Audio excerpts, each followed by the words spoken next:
송 교수님을 모셨는데 제가 송 교수님의 제 많은 이 세상으로 충분한가라는 책을 대학교 때 읽었습니다. 대학교 때 읽고 정말로 이원론을 극복해야겠다 생각해가지고 제가 원래 그 기독교 단체 중에 고신에서 만든 SFC라는 곳에 제가 회장이었는데 동시에 제가 총학생회에서도 일했습니다.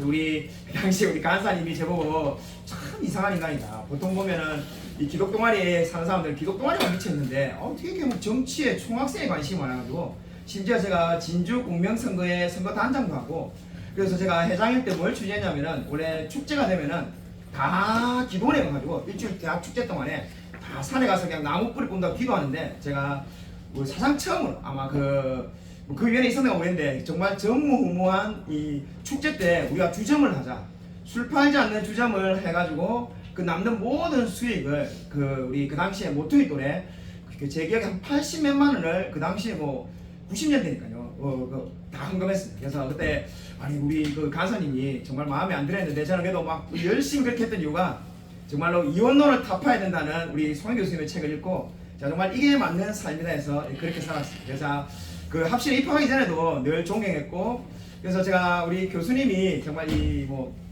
자 들리는 소문에는 이 책을 모아두는 집을 따로 하나 전세를 빌리실 정도로 정말 책을 많이 읽는 지성의 대가라고 제가 늘 알고 있었는데 몇 년 전에 이 책을 한 권 읽었는데 추천서에 송민규 교수님이 이렇게 돼 있더라고요. 그래서 제가 이제 좀 이렇게 아직 젊은데도 머리 안 아파가지고 저자님의 성함을 잊어버렸는데 미국에서 목회하시는 그 목사님이 뇌졸중인가 뇌경변이 오셔가지고 한국의 용인인가 이렇게 좀 치료받기 위해서 오셨는데 그분의 묵상을 다 모아놓은 건데 교수님이 앞에 추천사 쓰셨는데 자 읽고 너무 감동을 받아가지고 우리 교수님이 교수님 같은 나이 어리신 분 같아요. 그래서 막 누구는 뭐 이렇게 되기를 바란다면서 쫙 이렇게 쓴 문장 한 문장이 제가 은혜를 받아가지고 우리 지인들에게 송 교수님이 정말로 마음도 따뜻하신 분이시더라. 제가 이렇게 말을 해서 제 신학교 동기들이 다 놀래가지고 진짜 송 교수님 하면은 여러분도 강의 한 번 보셔도 알겠지만은 모든 걸 다 쪼개는 그런 분을 알고 있었는데 그게 아니라 정말 마음도 따뜻한 분이라는 것을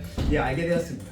제가 2000년도에 기독교 세계관을 우리 송 교수님 수고하는 걸 듣고 제가 1학년이었는데도 강 크게 2, 3학년 선배가 앉아있는데도 자원해가지고 발제해가지고 한 100명 가까이 듣는 데서 제가 발제했던 모습을 제가 지금도 기억하고 있습니다.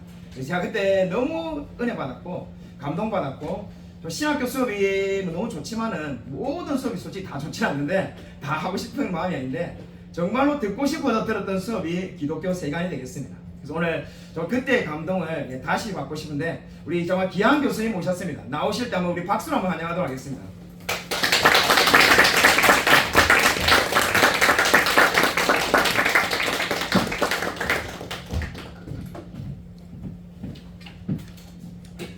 여러분 만나뵙게 돼서 반갑습니다. 같이 이렇게 주님을 예배하고 또 아까 하나님 크신 사랑한다 말로 하늘 분말에 삼아도 없었다 그런 여러 찬양을 하면서 마음이 기쁘고 또 초청을 받아서 기독교 세계관에 대해서 얘기할 수 있게 된 것이 매우 영광스럽고 그렇습니다. 강의하는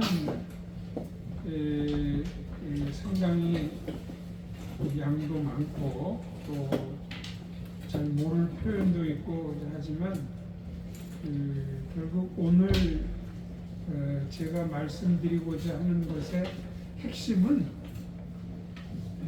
어떻게 하면은 정말 주님을 일관되게 높이고 찬양하고 섬길 수 있을까?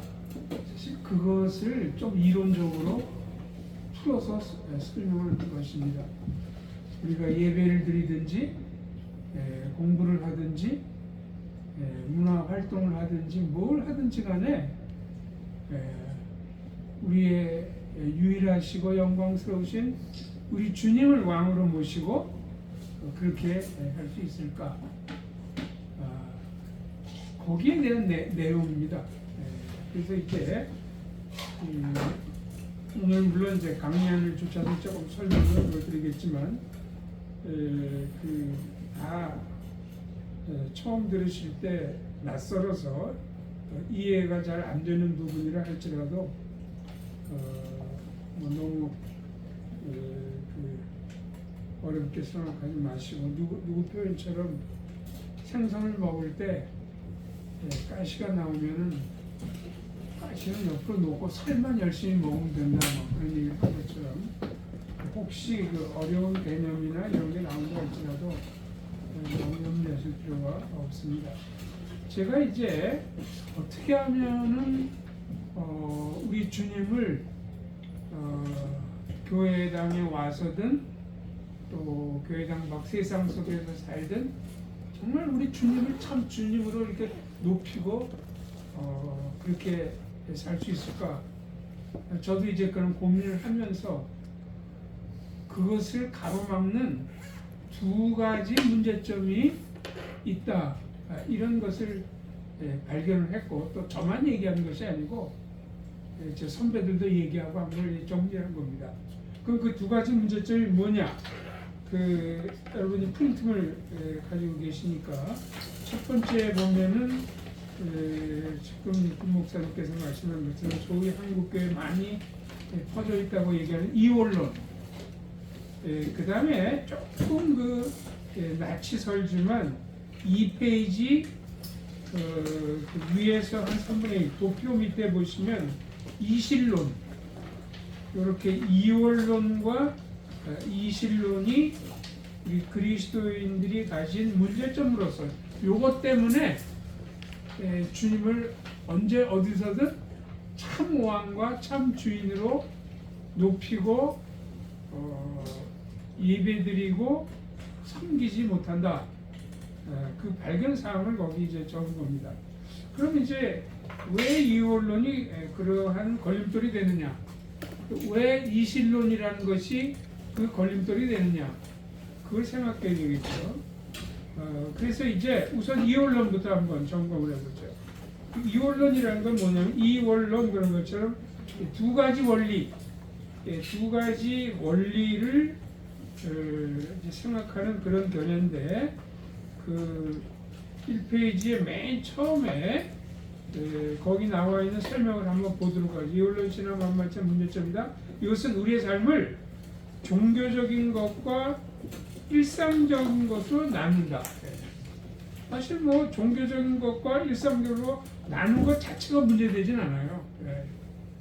분명 예배 시간과 지금 TV 보면서 뭐 축구 경기를 보고 있는 시간은 다르잖아요. 그렇게 종교적인 것과 일상적인 것으로 나누는 것, 요거 자체가 문제되는 것은 아니고 그 다음에 이제 한 걸음 더 나가죠. 전자만이 기독신앙과 연관된 것으로 간절한 태도이다. 즉 이 종교적인 것만, 요것만 거룩하고 예배 드리는 것은 거룩하고 뭐 예를 들면은 TV 프로그램을 보는 것은 그것은 속된 것이다. 심지어 악한 것이다. 아주 심하게 해서는 그건 사탄적인 것이다. 그러한 그게 이원론이라는 거예요. 그런데 이러한 그 둘로 나눠 가지고 어느 한쪽은 거룩하고 어느 한쪽은 속되다. 이러한 태도가 역시 그 안에도 이원론에 두 가지 갈래가 있다는 거예요. 그 첫 번째 갈래는 영육 이원론입니다. 영혼과 육체를 나눠 가지고 영혼은 거룩하고 육체는 악하다. 이렇게 보면 이건 이만열 교수라는 분이 우리나라 그 교회사 한국 교회사 많이 쓰신 그분이죠. 그분이 그런 설명을 했어요. 거기 뭐 인용문을 쭉 다 보실 필요는 없고 그 인용문의 밑에서 세 번째 줄 그 볼 타입으로 한 거 거기 보시면 영은 하나님과 대화하고 고상한 사상과 영원한 가치를 창출하는 존재이지만 육은 썩어질 고깃덩어리에 불과한 것이며 무가치하고 시간적이다. 이렇게 생각하는 태도가 한국 기독교인들에게 많이 있다. 그렇게 여기서 지적을 하고 있죠. 이원론의 또 한 가지 갈래는 영역 이원론입니다. 첫 번째가 영혼과 육신 간의 그 이원론적 태도라면은 영역 이원론이라는 것은 어떠한 영역으로 나눈 거예요. 그래서 교회당은 거룩하고 세상은 악하다. 이런 식이에요. 그러니까 여기 대해서도 또 그 신앙의 꽤 오래된 그 선배 한 분이 그렇게 다시 말하자면 이원론적 사상의 극복이 우선되어야 한다. 즉 하나님은 교회 안에서만 필요한 분쯤으로 알고 우리의 삶의 전 영역에서 무관한 듯이 생각하는 이원론이 극복되어야 하겠다. 그렇게 얘기해요. 그 다음에도 또 한 두세 줄 넘어가지고 하나님의 주권은 교회당 아니나 어느 국부적인 장소에 제한되어 있는 것이 아니라 우리의 삶의 전 영역에 미치고 있다는 사실을 인식할 때 올바른 목회가 가능하다. 이렇게 이제 정성구 교수라는 분이 그런 주장을 했어요. 그러니까 그래서 영혼과 육신으로 나누어 생각하는 것 자체가 문제라는 건 아니에요. 근데 영혼은 거룩하고 육체는 악하다 이렇게 생각하는 거죠. 교회와 세상으로 나눠볼 수 있죠. 우리가 현재 여기 사는 건 이건 세상이 아니잖아요. 현재 우리 영역으로 볼 때. 그렇게 나누는 것 자체가 문제가 아니고 교회당은 항상 거룩하고 세상은 전부 악하고 이제 그게 이제 이원론의 문제라는 거죠.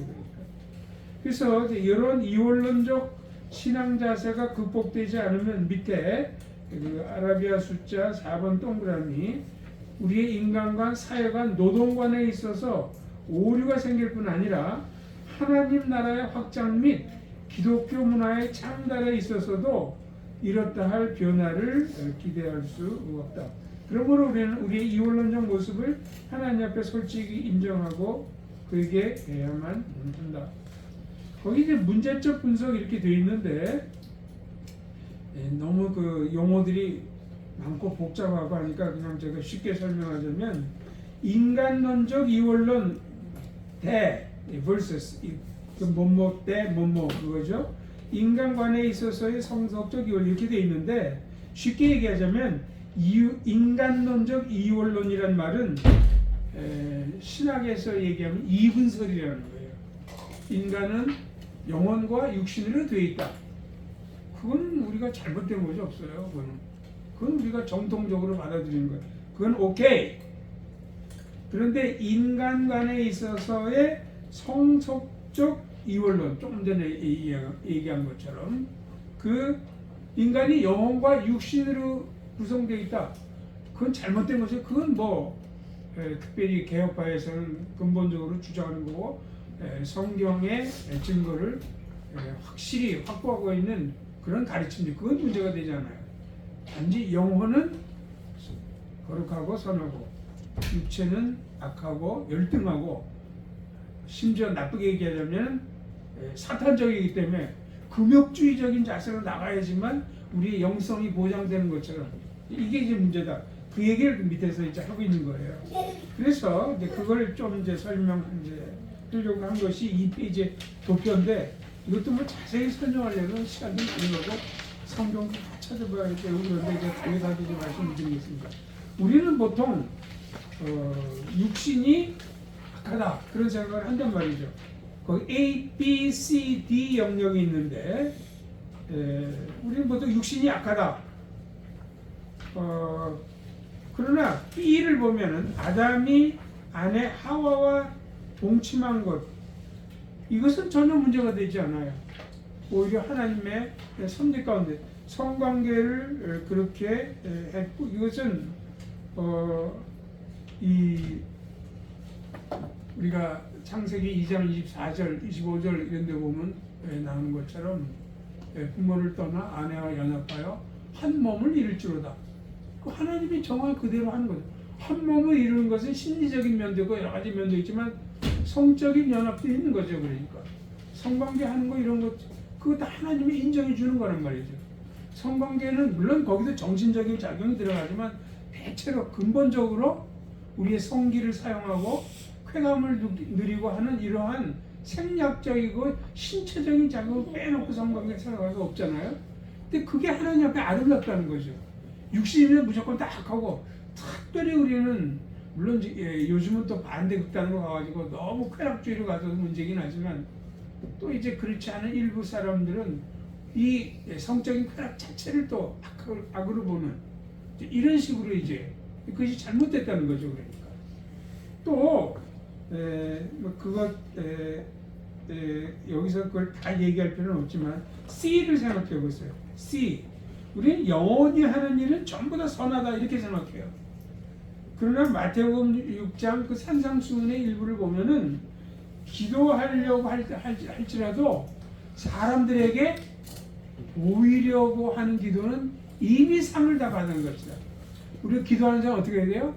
은밀히 보시는 하나님 앞에 기도하라. 그렇게 되어 있죠.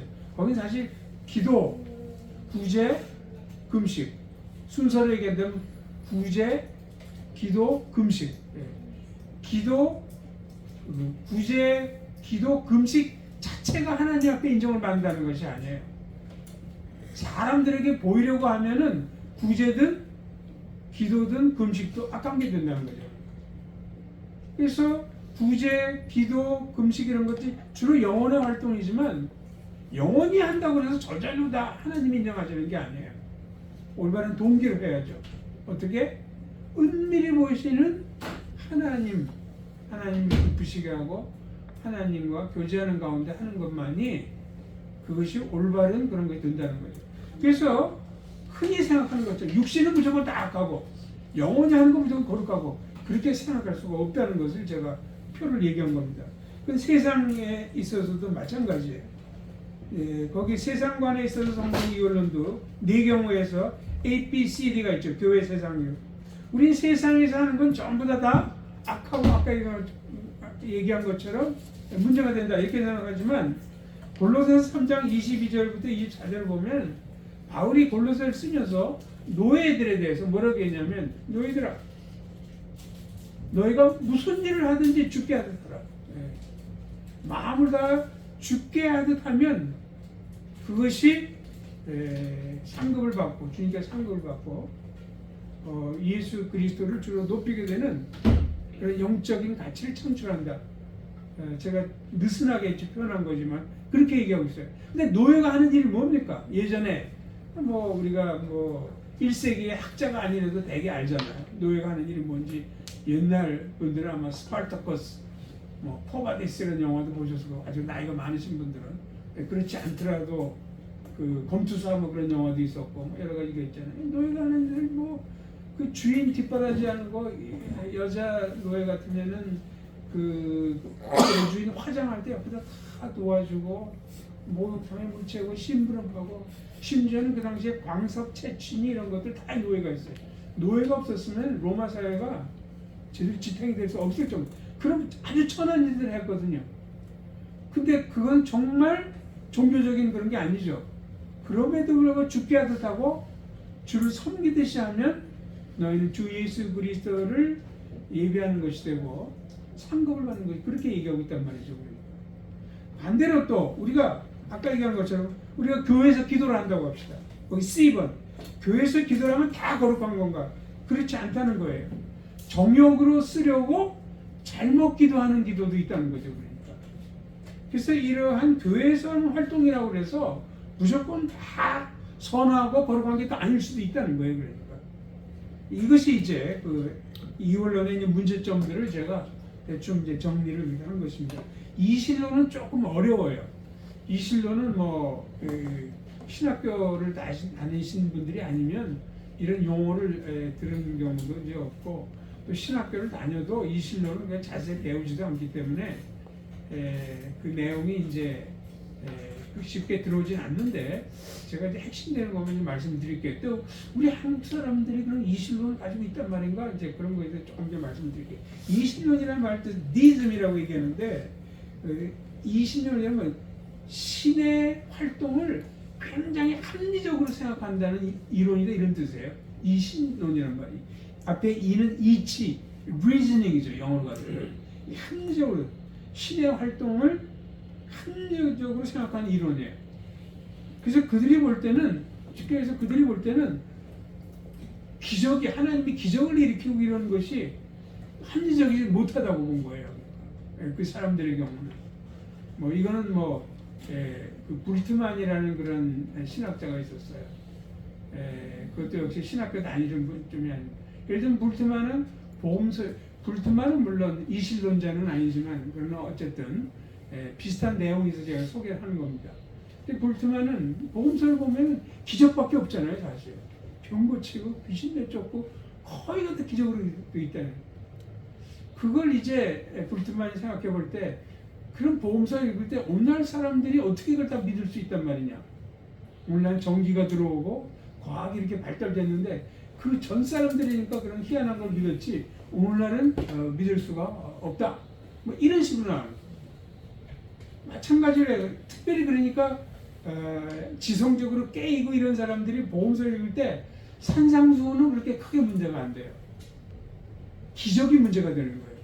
그게 우리나라 사람들하고 차이예요. 조금 이따 나오지만 우리나라 사람들은 뭐 쿵푸 영화 보고 뭐 하고 해서 기적이라는 것이 걸림돌이 되질 않아요. 우리는 그 위에 보면 막 날아다니고 모든 게 다 기적이거든요.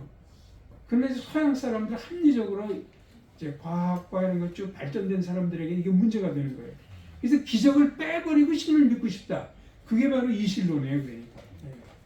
네. 거기 이제 이실론이 이제 맞지 않는 것은 성경적 신관에 어긋난다. 이실론에 의하면 하나님은 굉장히 우리가 멀리 떨어져 있어요. 신이 창조를 했어요. 신이 창조를 했는데 너무 세상을 잘 만들어가지고 자연 법칙을 너무 정교하게 만들었기 때문에 더 이상 관여할 필요가 없어요. 그리고 기적 같은 걸 일으킬 필요가 없어요. 그러니까 신이 좀 멀리 이렇게 떨어져 있는 것 같은 이런 느낌이죠. 그래서 성경적 신과는 그게 아니고 우리가 가까이 하신다 이렇게 돼 있다. 거기 A가 그거죠. 첫째서 성경적 신과는 어긋난다. 이실론의 세 가지 문제점 중에 또 A, 또 B 보시면 하나님께서는 지금도 온 세상에 관여하시고 다스리는 분으로 얼마나 친밀하게 우리와 함께 하시고 거기 시편 145편의 내용을 읽어보면요. 진실하게 강구하는 모든 자에게 가까이 하시고 히브리서 1장 3절에도 그의 능력의 말씀으로 만물을 붙드시며 그는 1장 2절에 보면 창조를 얘기하면 창조 이후에도 만물을 이렇게 붙들고 계시다는 거예요. 만물을. 아주 만물과 친밀하게 계시다는 거. 이걸 이제 얘기하는 거죠. 두 번째로 자연 법칙을 과장되이 이해하고 있다. 자연 법칙을 어떻게 생각하냐면 거기 적힌 것처럼 자연 법칙이라는 것이 신의 본성 그 자체로부터 생겨나는 것이다. 그 자연 법칙이라는 것을 신의 속성과 비슷한 걸로 생각하는 거예요. 그럼 하나님의 속성 중 하나가 불변하는 거잖아요. 그러니까 자연 법칙도 불변하는 거다. 이런 식으로 생각하는 거죠. 이런 식으로 이제 그래서 이 자연 법칙을 과도하게 생각한다는 거죠. 그러나 실제 자연 법칙은 그런 건 아니라는 거예요. 거기 올바른 견해 거기 보면요.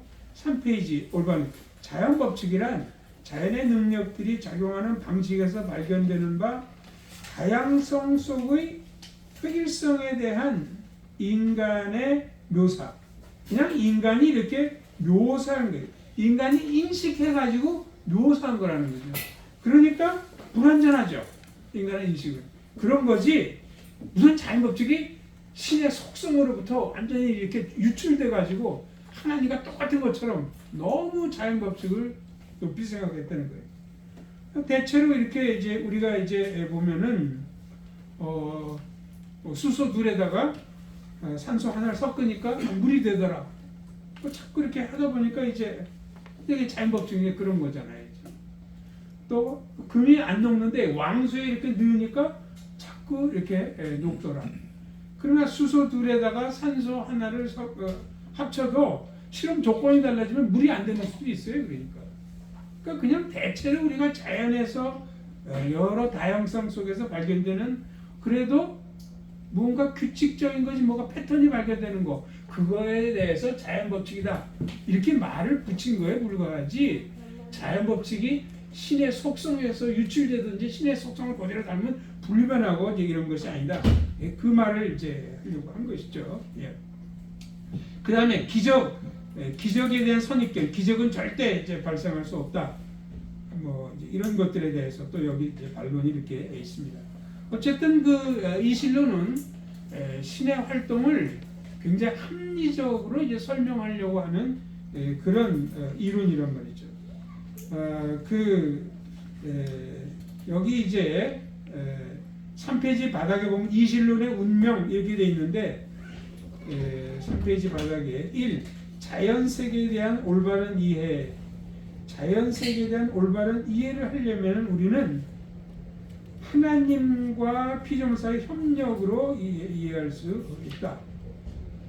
이제 조금 전문 용어를 써서 얘기한다면 자연세계의 현상과 사태는 두 가지 원인을 상정할 수 있다는 겁니다. 두 가지 원인 가운데, 그러니까 뭐가 예를 들면 말이죠. 산불이 났다. 그럼 산불이 난 건 결과고 원인은 그거 담배를 끄지 않고 버렸기 때문에 산불이 났다. 그럼 담배불이 원인이고 산불이 결과죠. 그걸 인과관계라고 우리가 그렇게 얘기하죠. 원인과 결과 이렇게 되어 있죠. 그러니까. 근데 자연현상은 모든 걸 볼 때 원인이 두 원인이 있다는 거예요. 하나는 하나님이시고 하나는 피조물이고. 그래서 모든 자연현상과 이런 걸 보면은 두 가지 원인을 찾을 수 있다는 거예요. 거기에 이제 1차적인 원인은 하나님이고 또 primary cause 그렇게 얘기하죠. 2차적인 원인은 피조물이라는 것이죠. 1차적 B 설명을 보시면 1차적 원인인 하나님께서는 통상 2차적 원인인 피조물을 수단으로 하여 자신의 섭리를 이루신다. 이게 이제 보통 그렇게 일어나는 거예요. 그러니까 예를 들면은 번개가 쳤다. 그러면은 1차적 원인은 하나님이에요. 2차적 원인은 여러 가지 기상 조건 물리로 설명을 해서 뭐 제가 잘 전문가가 아니기 때문에 잘 전기 현상이 어떻게 돼 가지고 번개가 났다. 이렇게 자연 세계에서도 원인을 찾을 수 있고, 그러나 그 모든 궁극적 원인은 하나님께서 시편 같은 데서는 주로 성경에서는 물리적으로 세계를 설명하지 않고 하나님을 원인자로 해가지고 번개, 천둥 이런 걸 설명을 해요.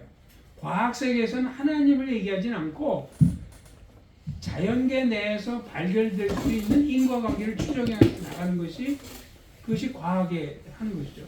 어떨 때는 물리 현상으로, 어떨 때는 생물 현상으로 이제 그렇게 이제 하는 거죠.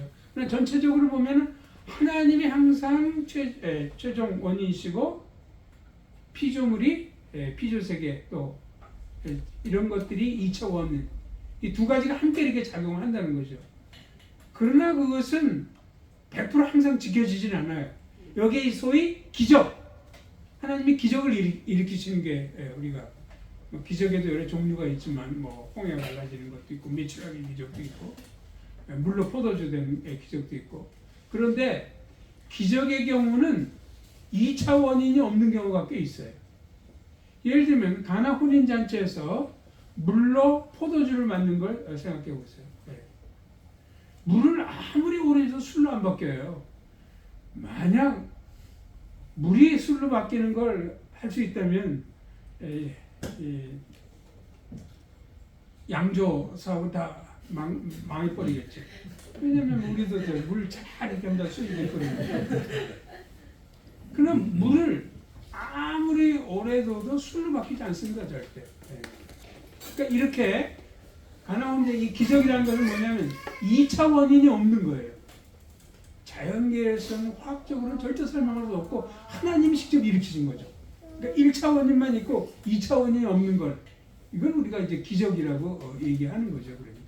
그러니까 대체로는 1차 원인, 2차 원인이 함께 협력해서 아무리 사태가 일어난다 이거예요. 이실론은 4페이지 보시면 이실론은 이러한 균형을 깨뜨리는 이론 가운데 하나다.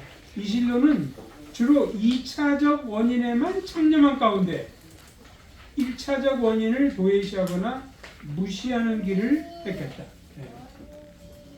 그러니까 모든 것 2차 원인으로 다 설명할 수 있는데 뭘 하나님을 도입하느냐 이거예요. 그러니까 실제로는 여기에 이제 과학의 아이러니가 있는데 이제 뉴턴 같은 사람이 이제 물리학의 여러 가지 원칙들을 발견하고 이제 그랬잖아요.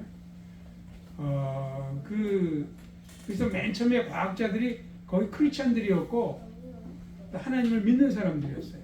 그래서 그들은 하나님을 믿는 가운데 자연계 내의 인과관계, 물리학상에서 별들의 움직임이라든가 이런 역학 이런 걸 이제 설명을 했죠.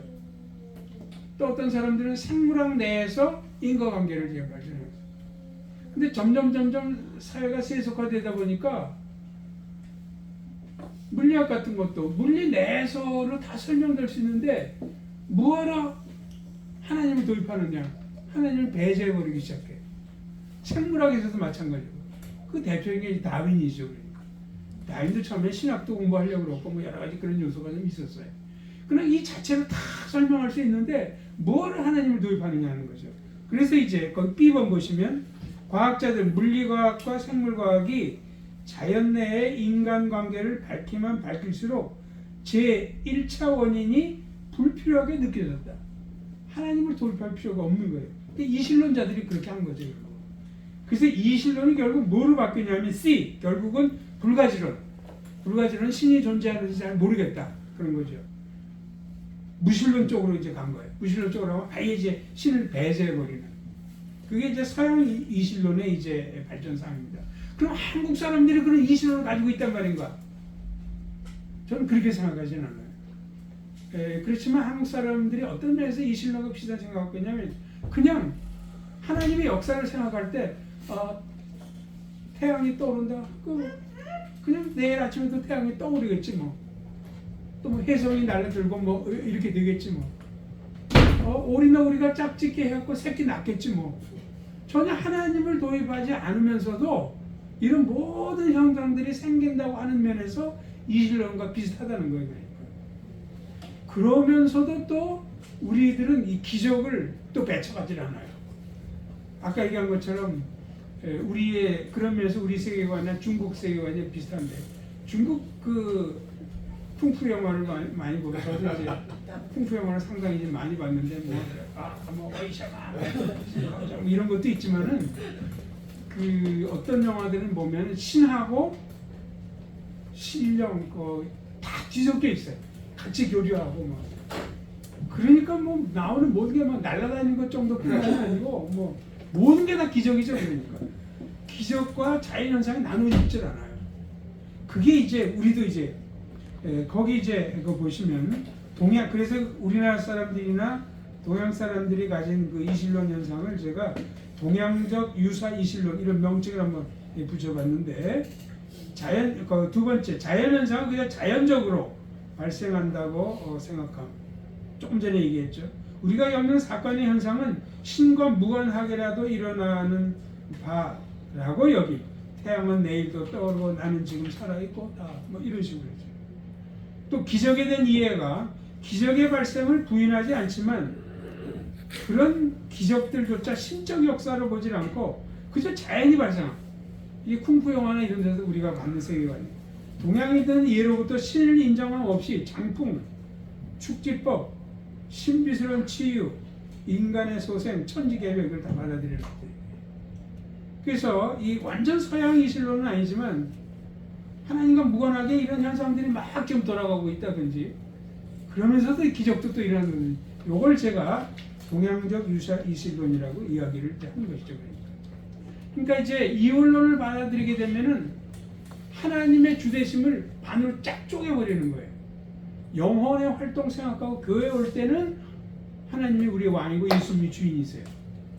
그러나 일상 영역으로 가든지 또 육체가 하는 활동으로 가면 거긴 악하고 천한 거기 때문에 거기선 예수님이 우리의 주인이 아니세요. 그러니까 쪼개는 이런 역할을 하는 거죠. 그러니까 또 우리가 생각하는 구원 이런 거에 있어서는 하나님, 예수님의 그런 것을 인정을 하지만 자연현상이라든가 아까 얘기한 것처럼 우리가 겪는 모든 이 세상에 일어나는 이 행성의 운행이라든가 크게는 그런 것들 미립자 세계에서 뉴트론과 뭐가 부딪혀가지고 작은 입자들의 변화 현상 이런 것에는 그것은 그냥 하나님과 무관하게 저절로 일어난다고 생각하는 거예요. 그러니까 이원론과 이신론 이 두 가지를 가지고 있게 되면 그리스도의 주대심을 현저하게 약화시켜버려요. 예수님은 더 이상 우리가 왕이 아니에요. 아주 조그만 왕밖에 되지 못하는 거죠. 그러니까 참으로 하나님께 진정 영광을 돌리지 못하게 되는 거고 그냥 찬양할 때는 하나님께 영광을 돌리지만 딱 나가고 나면은 거기서는 전혀 하나님을 찬양하고 영광을 돌릴 근거가 이제 없어지는 거예요. 그러니까. 그게 이제 문제점이라는 거죠. 그래서 그런 것들을 좀 해결하기 위해서는 우리가 기독교 세계관을 견지하는 것이 필요하다. 제가 이제 그런 설명, 4페이지 거기부터 기독교 세계관도 뭐 이제 여러 설명하는 갈래가 많고 아주 어렵게 설명한 사람도 있고 또 그 철학적으로 설명한 사람, 신학적으로 뭐 여러 가지가 있어요. 근데 저는 오늘 그냥 성경 그 골로새서에 기초해 가지고 기독교 세계관을 좀 말씀드리고자 합니다. 이 성경이 말하는 기독교 세계관을 우리가 내면을 한다면 이원론도 극복할 수 있고 이신론도 극복할 수 있고 그래서 예배당에 있든지 내가 책을 읽든지 자연세계를 관찰하든지 어디서든지 균일하게 한결같이 예수님을 왕으로 높이고 하나님을 예배하고 할 수 있는 참 아름다워라 하고 야외에 나갈 때만 잠깐 자연스러운 게 아니라는 거죠. 실험실에 있든지 뭐 있든지 거기가 바로 지성소에 하나님을 모시고 있는 거예요. 언제 어디 가든지 주님을 높이고 예배하고 하는 거예요. 이것은 단순히 이론적으로만 멋들어진 게 아닙니다. 엄청난 영혼의 즐거움이에요. 그리고 우리의 신앙생활이 정말 패러다임 시프트가 일어나는 거죠. 이게 단순히 그냥 기독교 세계관은 그냥 좀 뭐 공부하기 좋아하고 책 읽기 좋아하는 사람들이 한번 이렇게 천착한 전혀 그거하고는 달라요. 진정 예수님을 왕으로 높이고 진정 하나님을 한결같이 어디 가서든지 정말 주님이 주되시니까 만유를 지배하시는 분이 하나님이시니까 그 하나님을 높이고 경외하고 그렇게 순종하며 살기 위한 그런 몸부림이에요 사실은. 자 그러면 이제 골로새 1장 15절 20절 이 구절을 우리가 가지고 할 거니까 한번 한 목소리로 같이 한번 읽어보는 것도 유익하리라고 생각합니다. 1장 15절부터 20절 한번 읽어보도록 하죠. 그는 보이지 않는 하나님의 가사시고 모든 피조물보다 먼저 하시니 만물이 그에게서 창조되되 하늘과 땅에서 보이는 것들과 보이지 않는 것들과 모든 왕권들이나 주권들이나 통치자들이나 권세들이나 만물이 다 그로 말미암고 그를 위하여 창조되었고 또한 그가 만물보다 먼저 계시고 만물이 그 안에 함께 섰느니라.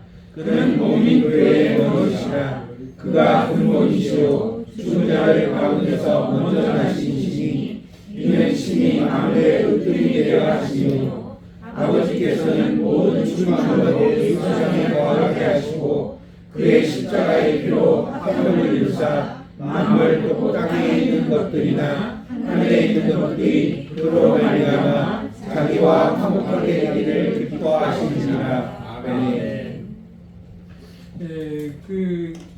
이 본문을 보면은 그 4페이지 바닥에 나와 있지만 그는 이제 그리스도를 얘기하는 거죠. 그라는 표현이 10번이나 나타나고 19절에는 예수라는 또 표현이 나와서 결국 11번 그리스도에 관한 그 표현이 11번 나타나고 그 다음에 이제 두 번째로 많이 나오는 표현이 뭐냐면은 만물이란 말입니다. 만물. 만물과 조금 표현이 다르지만 만물과 같은 것으로 취급할 수 있는 어구가 15절에 모든 피조물이에요. 그래서 그것까지 합치면 만물이 7번 나타나요.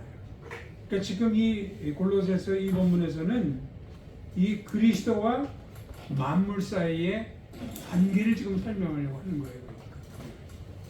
그래서 그 그리스도의 만물 사이의 관계가 뭐냐 이렇게 묻는다면은 그 16절에 보면은 만물이 그에게 창조되래. 그래서 만물과 그리스도의 첫째 관계는 창조라는 개념으로 연결이 돼요. 그러니까 그리스도께서 만물을 창조하셨다. 이 사상이 거기에 나오게 되죠. 또 17절에 보면요. 또한 그가 만물보다 먼저 계시고 만물이 그 안에 함께 섰느니라. 만물이 그는 그리스도예요. 그리스도 안에 함께 섰느니라. 요 말은 뭐냐면 만물이 그리스도와 연합된 가운데 함께 섰단 말은 함께 유지되고 있다. 아까 히브리서 3장 1장 3절에서는 만물을 붙들고 계시다. 그런 표현과 다 일치하는 것입니다. 이 만물이 함께 서 있다, 섰느니라 이것을 그 어떤 영어 성경이나 표현에는 sustain이란 말. 요즘 환경과 관련해서 지속 가능성 뭐 그런 얘기야, 유지 가능 그런 얘기, sustainability 그런 거 얘기하죠. 그거 마찬가지입니다. 그러니까 만물이 그리스도 안에 함께 선, 만물이 그리스도 때문에 지금 유지되고 있다. 그러니까 그리스도께서 만물을 딱 창조만 하고 끝난 게 아니라는 거예요. 아까 이실론자 얘기한 것처럼 계속 지금까지도 만물을 붙들고 있다는 거죠. 오리도 붙들고 있고 나도 붙들고 있고 조금 더 나오지만 문화 현상도 붙들고 있고 모든 걸 다 이거 붙들고 계시다는 거예요. 그러니까 이게 이제 두 번째 거죠. 그 다음에 20절에 보시면 그의 십자가의 피로 화평을 이루사 만물 그 땅에 있는 것들이나 하늘에 있는 것들이 그로 말미암아 자기와 화목하게 되기를 기뻐하십니다.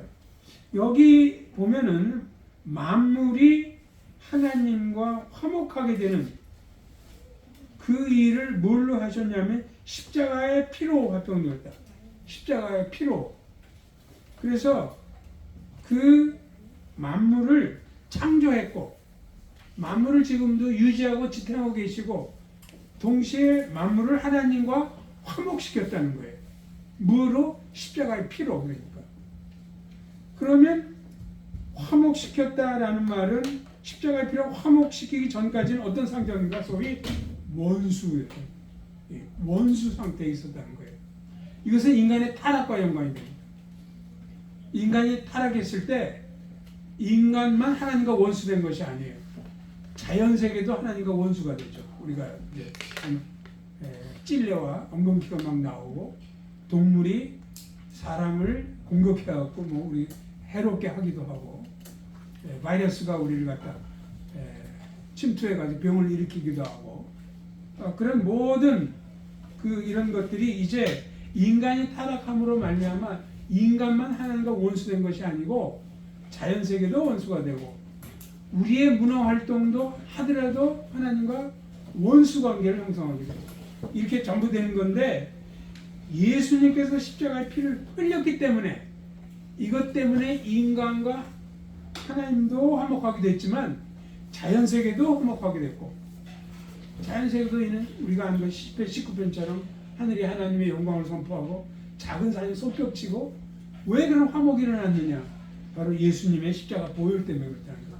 우리 십자가의 보혈을 나와 하나님과의 원수된 것만 해결하면 여기를 축소시키는 경향이 있어요. 그러나 십자가의 보혈은 사실 세 가지 차원을 얘기해야 됩니다. 거기 뭐 강의에 나오지 않아요. 첫째는 물론 나와 인간과 하나님과의 화목이에요. 에베소 2장에 보면 유대인과 이방인이 원수 관계였는데 바로 십자가의 피로 가까워졌다고 얘기하고 있어요. 이 사회적인 면이 있어요. 즉 가장 원수된 것 같은 사람도 예수님 십자가로 말미암아 화목하게 됩니다. 그 다음에 이제 우주적 차원이야. 존재하는 만물 모든 것들 땅에 있는 것들이나 하늘에 있는 모든 만약에 우주인이 있고 우주인이 타락했다면 그들의 화목도 사실은 예수님의 십자가의 보혈 이게 우주적 차원의 화목이 있습니다. 우리는 너무 이제 한쪽만 이제 지울 생각까지.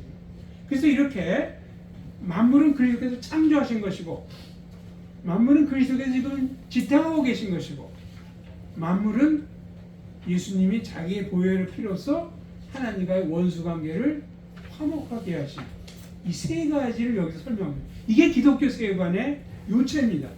이게 핵심입니다. 뭐 딴 어떤 여러 가지 기독교 책을 안 읽더라도 이 골로새서 1장 15절 20절을 잘 우리가 주의하고 잘 설명하고 조금 더 이제 설명을 붙이면은 기독교 세계관의 핵심을 우리가 여기서 발견할 수 있다는 거죠. 자, 이렇게 제가 미리 이제 그 설명을 해 놓고 그 4페이지에 기독교 세계관의 정의를 내려. 이게 어느 분야든지 이 정의를 올바로 내리는 것이 필요해요.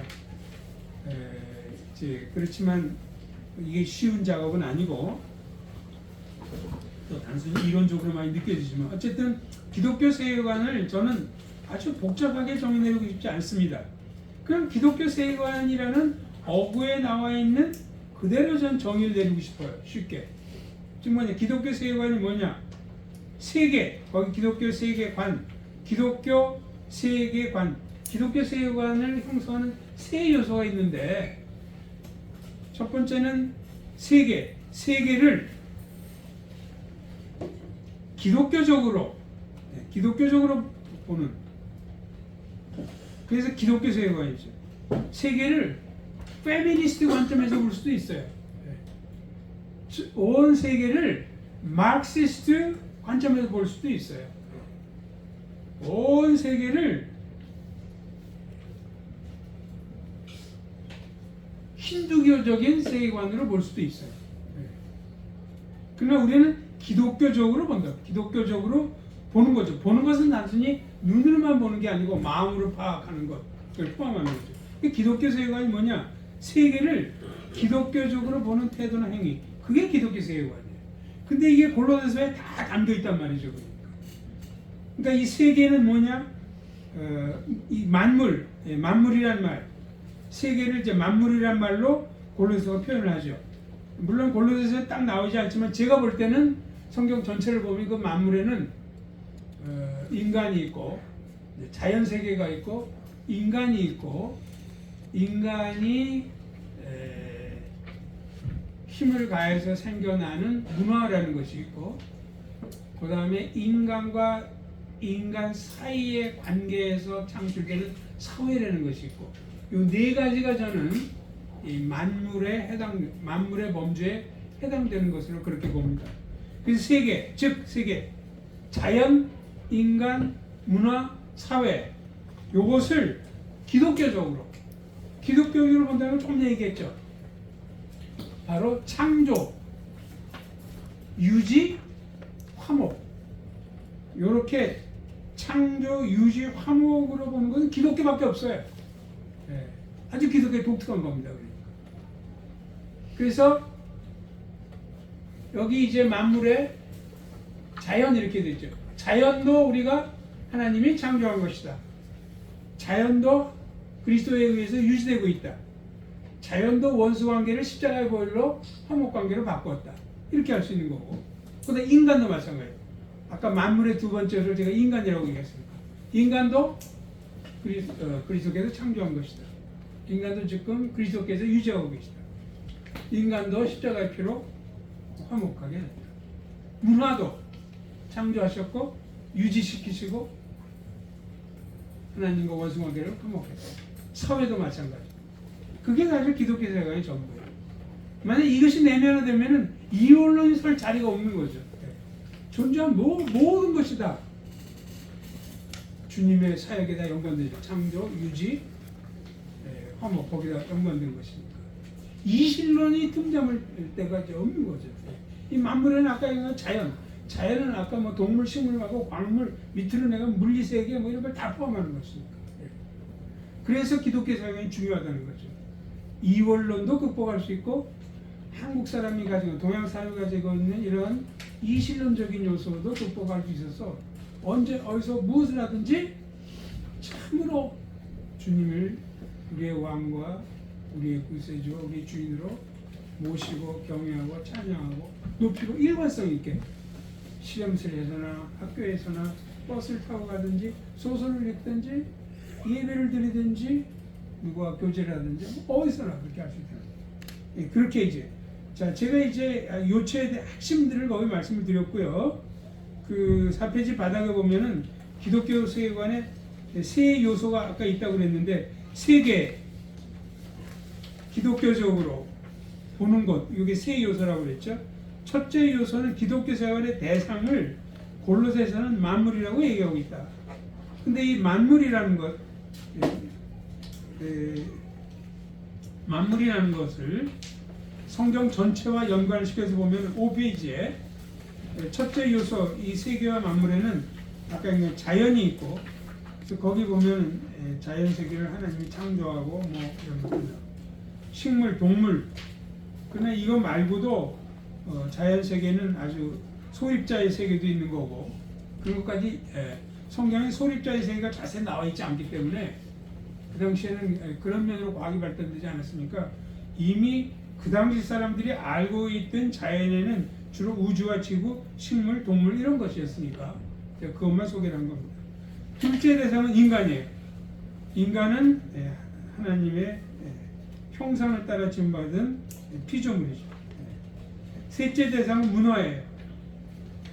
문화라는 건 뭐냐면은 자연은 우리가 인간이 만들든지 우리가 관여해서 생겨난 게 아니에요. 돼지가 처음 생길 때 돼지가 처음 창조될 때 우리 인간은 존재하지도 않았어요. 6일째 동물이 먼저 창조되기 때문에. 그래서 자연은 우리가 힘을 가해서 만든 것이 아니에요. 일단 하나님이 다 해놓으신 거예요. 그 자연에다가 인간이 만들어지고 나서 우리는 하나님의 형상을 따라 지음받았기 때문에 자연세계와는 달리 자연세계는 하나님의 형상을 따라 지음받지 않았어요. 우리는 하나님의 형상을 따라 지음받았기 때문에 파워가 있어요. 지성의 파워, 도덕적 파워, 창의력의 파워, 이런 파워를 가지고 있어요. 그래서 그 자연에다가 우리의 그 능력을 가해서 만든 것을 문화라고 그래요. 우리 보통 문화 하면은 넓은 것만 생각, 불교 문화, 지금 IT 문화, 넓은 거 생각하는데 성경의 기독교 세계관에서 얘기한 문화는 굉장히 근본적인 겁니다. 근데 즉 우리의 인간의 힘을 자연에다가 가해가지고 창출된 모든 것을 문화라고 얘기해요. 예를 들면 댐, 그거 문화예요. 보통은 댐을 보고 문화라고 안 그러겠죠. 그러나 기독교 세계관에서는 댐도 문화의 일종. 왜? 댐을 하려면은 물은 처음에 우리가 만든 것이 아니지만 댐을 형성하는 건데 콘크리트를 하고 이 물의 속도 유압을 어떻게 재고 이걸 하는 것, 그 전부 인간이 해가지고 그 건축물을 만드는 거예요. 인공의 힘이 가해진 거잖아요. 그러니까 그것도 문화가 됩니다. 기타 당연히 문화에 해당되는 거죠. 또 음식물, 만약에 산에 가서 예전에 까마죽 이런 것도 있었는데 아마 정말 늙은 세대니까 알지만 요즘은 까마죽 이런 게 있으면 따먹고, 까마죽 자체는 자연이죠. 까마죽 아니 산딸기를 생각해요. 산딸기 까마죽 그것 자체를 얘기하면 그건 자연이죠. 근데 그것을 식사에 와서 손님을 접대하는 거라면 벌써 문화가 대입이 돼요. 산에서 따먹을 때는 그거 있는 그대로 따먹지만 집에 올 때 막 먼지 같은 거 묻으면 다 닦아야죠. 그걸 또 그끼리 모아야죠. 접시 같은 거에 넣어야죠. 그냥 바닥에 놓고 손님 보고 드셔 이렇게 안 하잖아요. 그러니까 전부 이게 문화적인 요소가 이게 그게 다 문화라는 거예요. 그 프란시스 쉐이퍼 안에 에디스 쉐이퍼가 이제 그 문화 활동을 한다 이럴 때 우리 거창한 무슨 그 베토벤을 계속 베토벤을 듣는 것도 다 이제 문화 활동이지 이러지만은 집에 가구를 어떻게 배치해 놓는지, 그래서 새로움을 창출하는 거, 그거 문화라고 생각합니다. 그건 자연이지. 그래서 가구 자체가 자연이 생긴 게 아니잖아요. 또 가구를 이렇게 옮겨놔가지고 미적 감각을 활성화시키는 거, 그거 우리 인간의 어떤 힘이 거기에 있던 거죠. 그래서 문화는 그렇게 굉장히 이렇게 여러 가지 넓은 겁니다. 그 6페이지 거기 보시면 6페이지 중간에 문화물, 인간이 만들어낸 비자연적 창조물 전체, 실체화된 문학적 산물, 악기, 소설, 자동차, 가옥, 연장, 심지어 현상이나 활동도 문화에 들어가요. 언어, 예술, 창작, 추론, 의사소통, 또 가시적, 비가시적 제도, 병원 같은 건 가시적 제도죠. 결혼 같은 것은 비가시적, 결혼 자체는 안 보여요. 방송국, 학교 이런 건 가시적이죠. 우정은 비가시적인 거예요. 우정의 뜻이는. 그러나 요거 이런 게 전부 문화물에 들어간다는 거예요. 이런 것들. 그 다음에 넷째 대상이 사회입니다.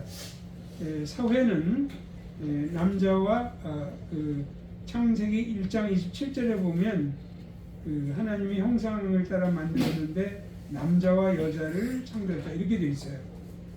그 남자와 여자의 모습을 보고 하나님의 형상이 뭔지를 알 수 있다는 거예요. 근데 창세기 1장에는 남자와 여자의 모습이 뭔지가 나와 있질 않아요. 다행히 2장에 나옵니다. 2장 18절부터 25절 사이에 보면은 남자와 여자의 교류를 통해 하나님 형상의 관계적 특징을 알게 된다. 예를 들면 상보성, 돕는다, 컴플리멘트, 돕는 배필법이 나오죠.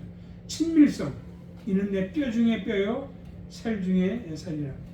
이 창세기 2장 23절은 연시입니다. 연시. 그러니까 연의 시란 말이에요. 실제로 이것은 히브리 시예요.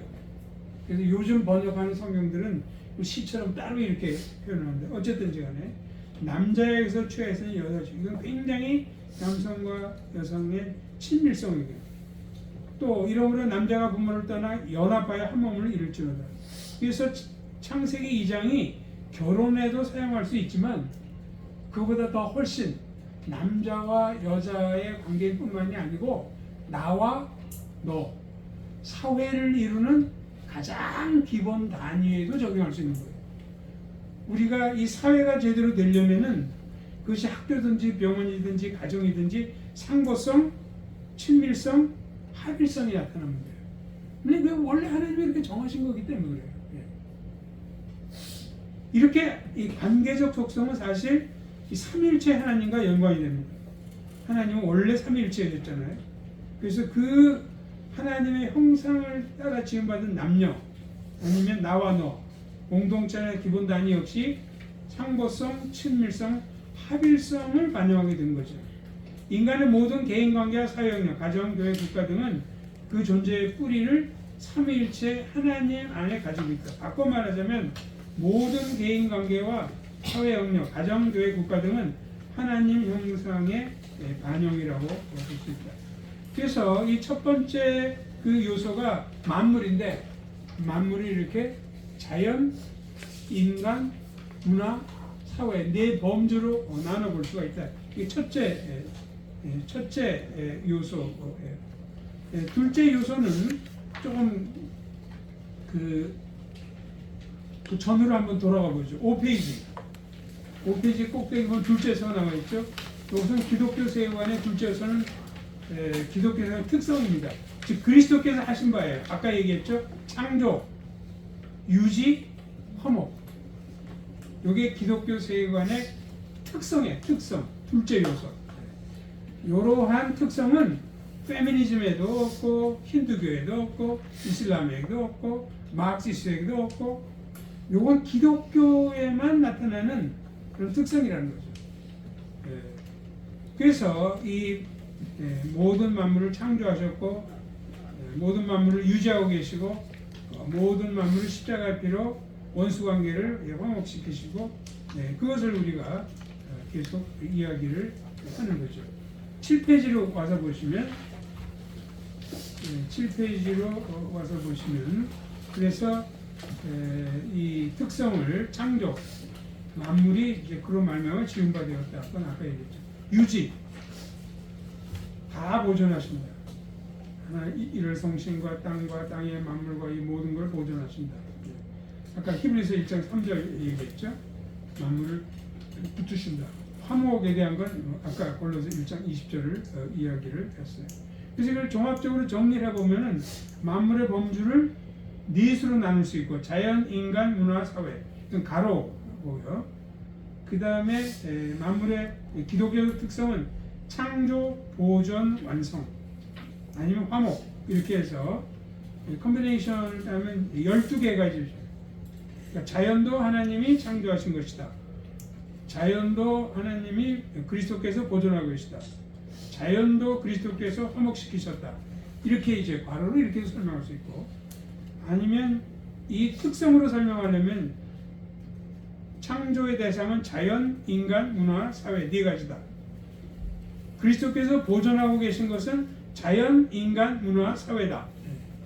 그리스도께서 십자가의 피를 통해서 하나님과의 원수관계를 청산하고 화목시키신 것은 자연, 인간, 문화, 사회다.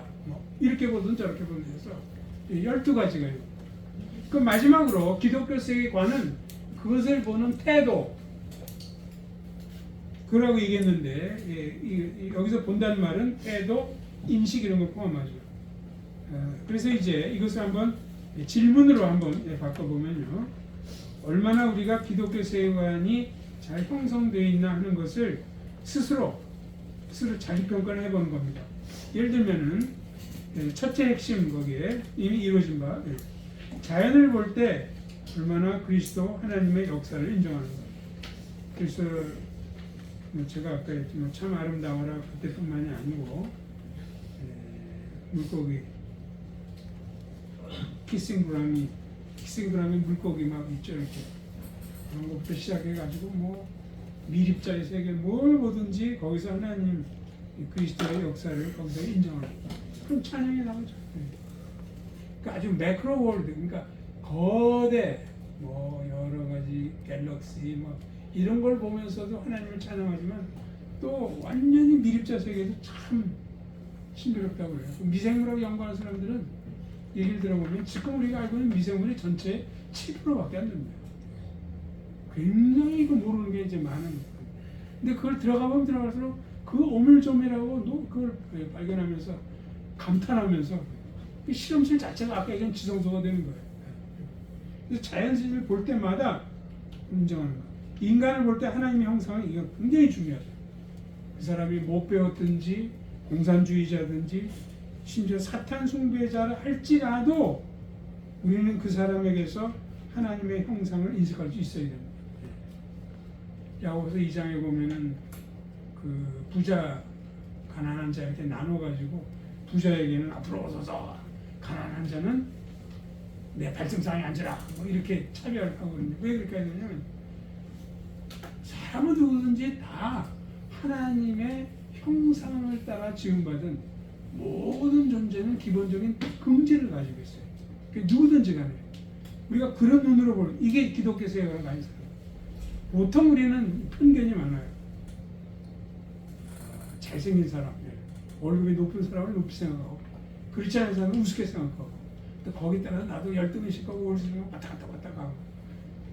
근데 기독교인의 경우는 그 사람의 조건이 어떻든 모든 사람의 공통이 뭐냐면 하나님의 형상을 따라 지음받은 존재라는 거예요. 그 사람의 심지어는 식물인간을 포함해서 다운 신드롬으로 얼굴이 막 이렇게 되고 장애를 겪는 그 존재도 위험을 갖춘 존재입니다. 왜?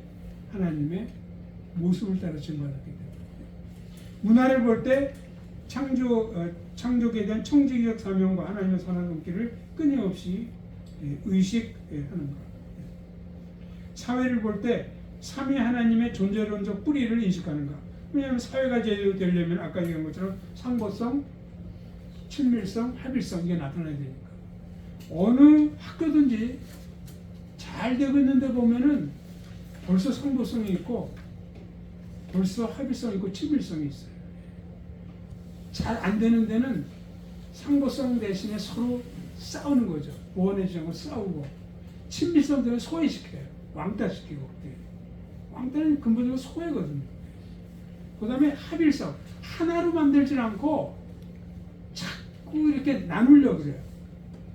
너는 외고 출신, 나는 자꾸 이렇게 근데 이런 것들이 그러나 어느 그 학교든지 병원이든지 건전한 데를 보면은 그러한 장벽들이 없고 들쇠좀 하나로 우리 용인 시민입니다.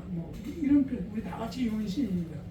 이것도 이제 용인 대 수원 싸우는 거로 만들면 잘못된 거지만 그냥 용인 사람들 사이에서 생각해 본다면 이게 합의를 노출하는 거예요.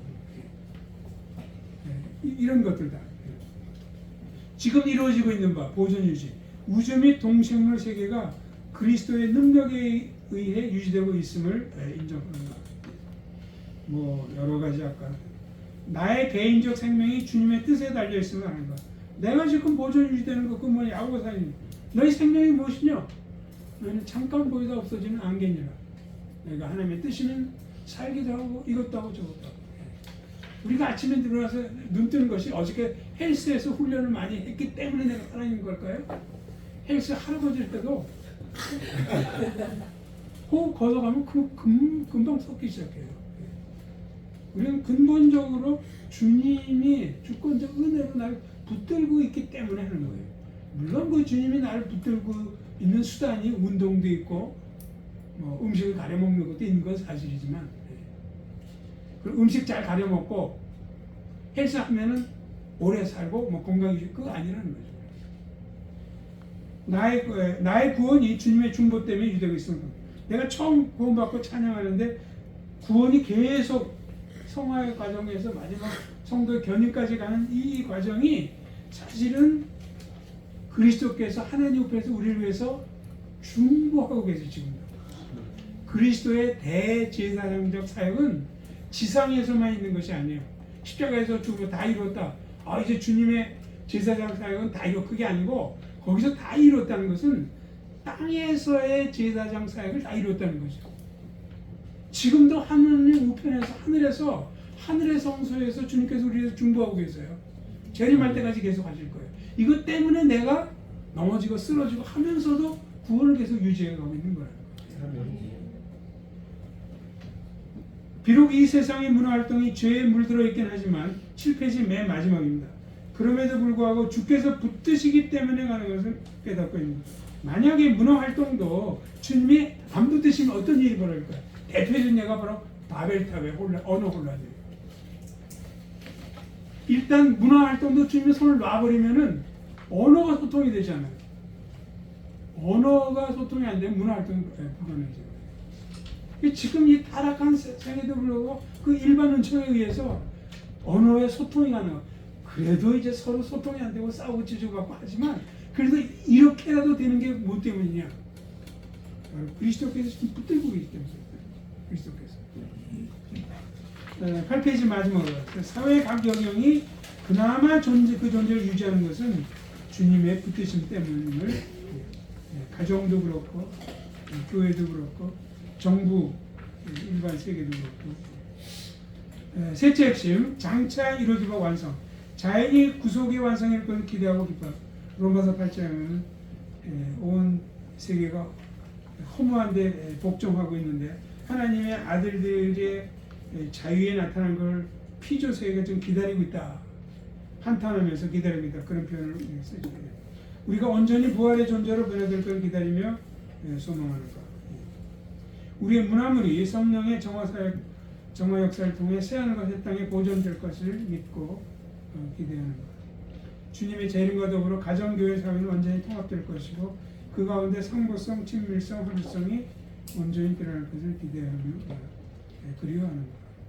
이런 이제 질문의 형태로 바꿨지만 이런 것들이 계속 자기 점검을 하는 가운데 우리의 기독교 세계 관이 점점 형성되고 점점 심화되는 거죠.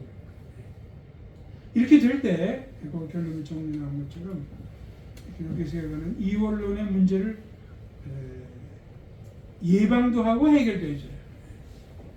이실론의 문제도 예방도 하고 기독교 세계관은 단순히 이론적으로 철학을 좋아하는 사람들이나 공부하기 좋아하는 사람, 책 읽기 좋아하는 사람들이 그냥 시간 나니까 한번 해보자. 전혀 그런 게 아니에요. 이 신앙의 본질이 달려 있어요. 예배와 찬양과 주님과의 교제, 하나님을 경외하는 본질이 달려 있어요. 여기서 실패하면은 아무것도 제대로 이룰 수 없습니다.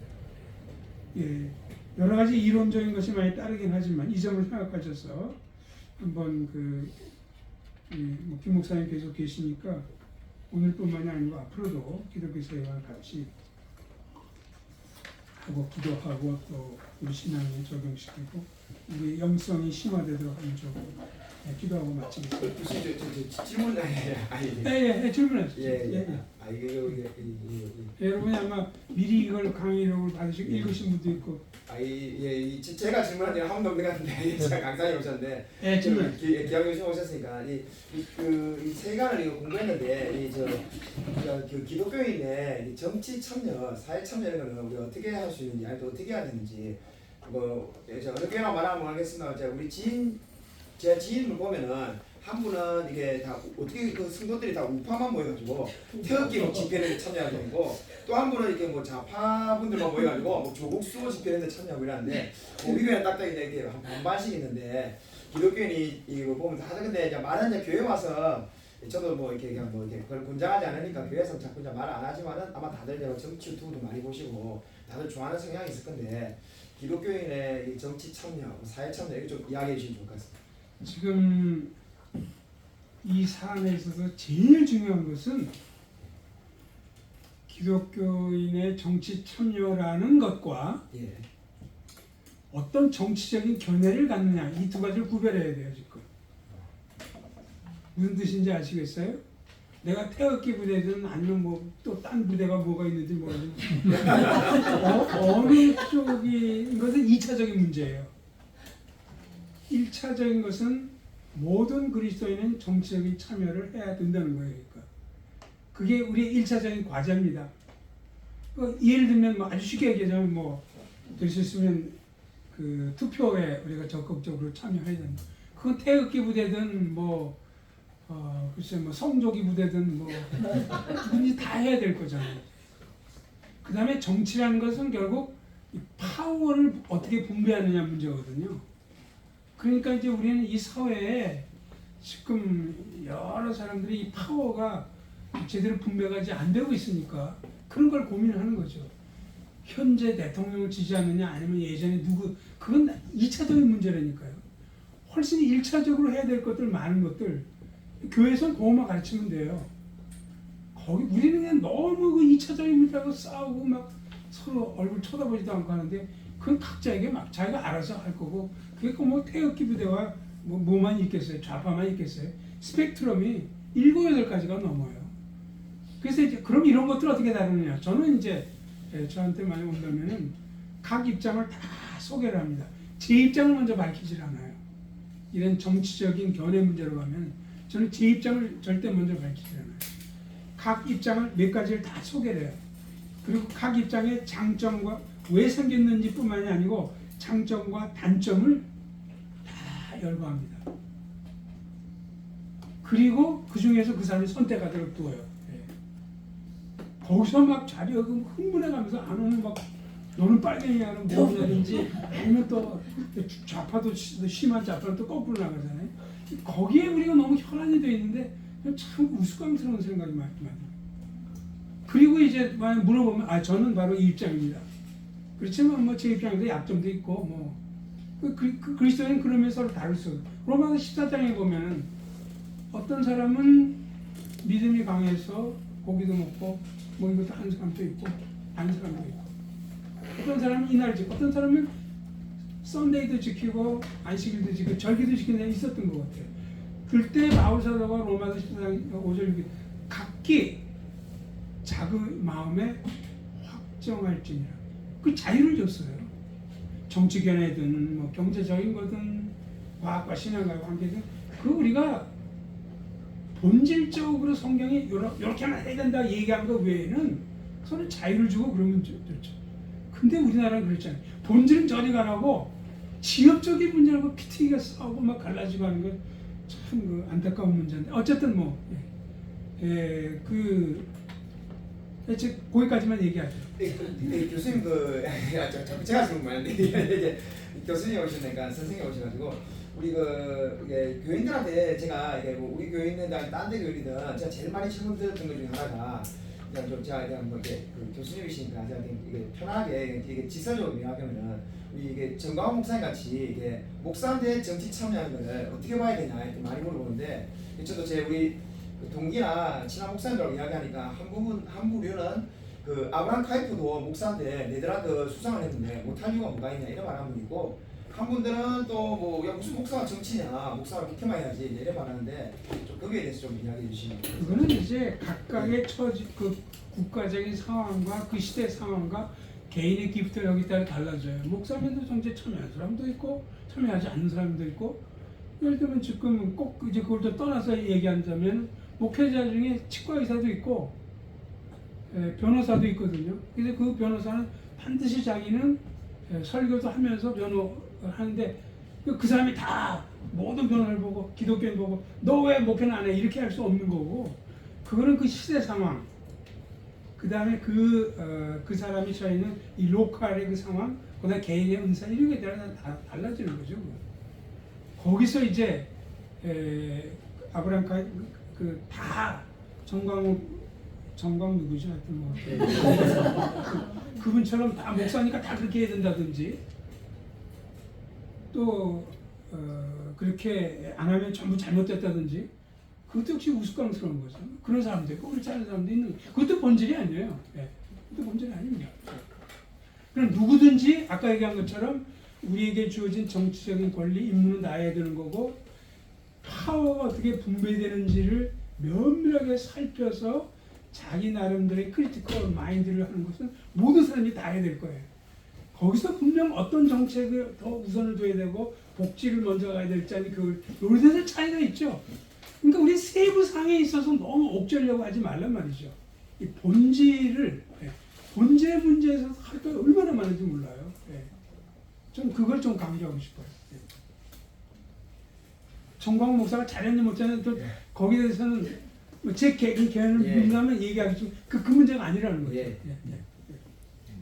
교수님 오신다 해가지고 제가 생각했던 게 많아가지고 제가 한 가지만 더 질문 그 다음 우리 교인이 질문 있으면 아니면 마치겠습니다. 제가 한 가지만 더 질문 드리고 싶은데 아마 우리 그 성도님들이 아마 뭐 이렇게 그런 걸 전혀 모르실 것 같은데 제가 기독교 생활 들을 때 제일 우리 도전되고 충격적이었던 게 제가 뭐 틀릴 수도 있습니다만 제 기억에 그 건들이라는 우리 그 신학교 교수님의 입장을 교수님께서 설명하시면서 아마 많은 우리 성도님들은 죽으면 그냥 영혼만 천국 간다 이렇게 생각하는데 그런 게 아니라 마치 바하의 아까 말했던 뭐 아니 뭐 음악이나 아니면 핸델의 메시아처럼 우리가 만든 것들이 그 정말로 이게 그 성스러운 것이랍니다. 우리가 정말 제약된 것이 아니라면은 천국에서도 그대로 이어진다 이런 부분을 제가 설명을 드렸던 걸 기억나는데 뭐 맞다면 좀 그런 부분에 좀 한번 설명을 좀 우리 성도님들 들으면 유익할 것 같아서 해주시면 좋을 것 같습니다. 우선은 이제 아브라함 카이퍼나 9세기, 18세기 끝, 19세기 중반 뭐 이때 아브라함 카이퍼 이전에나 딴 사람들은 이 문화물의 천국 보전을 그렇게 심각하게 생각을 안 한 것 같아요. 근데 이제 제가 조심해야죠. 왜냐하면 제가 뭐 신학을 공부했다고 그래서 모든 걸 다 아는 건 아니니까 제가 모르는데 아브라함 카이퍼와 그런 비슷한 생각 한 사람이 있는지도 모르는 거고 그러나 대체로 그 신학적 문서에 의하면은 또 그 일단의 무리들이 거기 참여한 이런 거는 그 신칼빈주의가 거의 원조가 아닐까 저는 그런 생각을 해보거든요. 그러니까 이제 그래가지고 그 신칼빈주의는 주로 리폼드 내에서 아주 좁게 이렇게 밝혀져 왔었어요. 그러다가 큰 변화 중에 하나가 20세기 거의 끝, 한 1980년도 이때부터 이 신칼빈주의의 그 문화물 보존에 대한 긍정적 태도가 이 복음주의, 그러니까 리폼드 말고도 일반 복음주의에 막 퍼지기 시작했어요. 이제 그렇게 된 주 원인 중에 하나는 이 직업에 대한 문제예요. 그러니까 이제 이 점점 현대 사회를 갈수록 이 직업하고 자기의 삶을 분리할 수가 없고 굉장히 긴밀하게 이제 연관이 많이 되다 보니까 이 직업의 의미가 뭐냐를 좀 많이 생각했거든요. 근데 기독교인들이 이렇게 많은 직업의 시간을 보내고 막 하는데 우리 영혼만 천국에 간다 얘기하고 그럼 정말 그걸 컨시스턴트하게 하려면은 직업을 줄이고 그 영혼을 더 많이 해야 될 거 아니에요. 근데 그렇게는 안 한단 말이죠. 이제 그러면서 자기 직업 자체를 많이 그 리플렉트를 한 사람 중에 대표적인 신학자가 미로슬라브 버프 같은 사람. 미로슬라브 버프 같은 신학자는 박사학위 논문이 직업에 대한 거예요. 그러니까 그 work in the spirit일 거예요. 아마. 그래가지고 그 사람은 아브라함 카이퍼의 영향을 받은 게 아니고 자기가 가지고 있는 이런 걸 봐서 보니까 이 직업에서의 노력이 천국에 연속적으로 연관이 된다는 것을 아브라함 카이퍼가 무관하게 얘기를 했어요. 근데 그러면서 캐톨릭 쪽에서도 이제 한 사람 이런 사람들이 좀 더 나와가지고 그러면서 또 아브라함 카이퍼 글들이 막 나오니까 복음주의자들이 거기 이제 영향을 받았죠. 거기 영향을 받아가지고 이 문화물이 천국 보존 이런 걸 많이 얘기한 사람이 앤디 크라우치 같은 사람이에요. 그 사람이 컬처 메이킹 뭐 이런 책도 썼고 뭐 여러 가지 이제 그런 걸 해요. 그 사람은 리폼도 아니에요. 그래서 복음주의는 직업 문제 이런 것 때문에 80년대 이후로 거의 문화물의 천국 보존을 뭐 통계는 낼 수는 없지만 굉장히 많은 사람 학자들이 지금 동의를 하죠. 예전에 아주 작은 이거 1파였는데 자 여기서 이제 우리가 중요한 것은 그럼 많은 사람이 하면 쫓아가고 그렇게 할 것이 아니고 그 논리를 여러분이 추적을 해야 돼요. 그러니까 문화물이 천국에 보존된다고 생각하는 사람들이 어떤 성경적 근거 어떤 신학적 근거에 따라서 하는지 그걸 가지고 타당하다고 생각하면은 내가 쫓아가는 거고 아니면 그렇게 하는 게 난 중요하다고 생각해요. 이제 그렇게 근데 성경만 읽어가지고 그걸 알 수는 없으니까 그래도 이제 도움되는 책 이게 제가 제 책 선정하려고 나온 거거든요. 아니 하도 우리 하셔도 됩니다.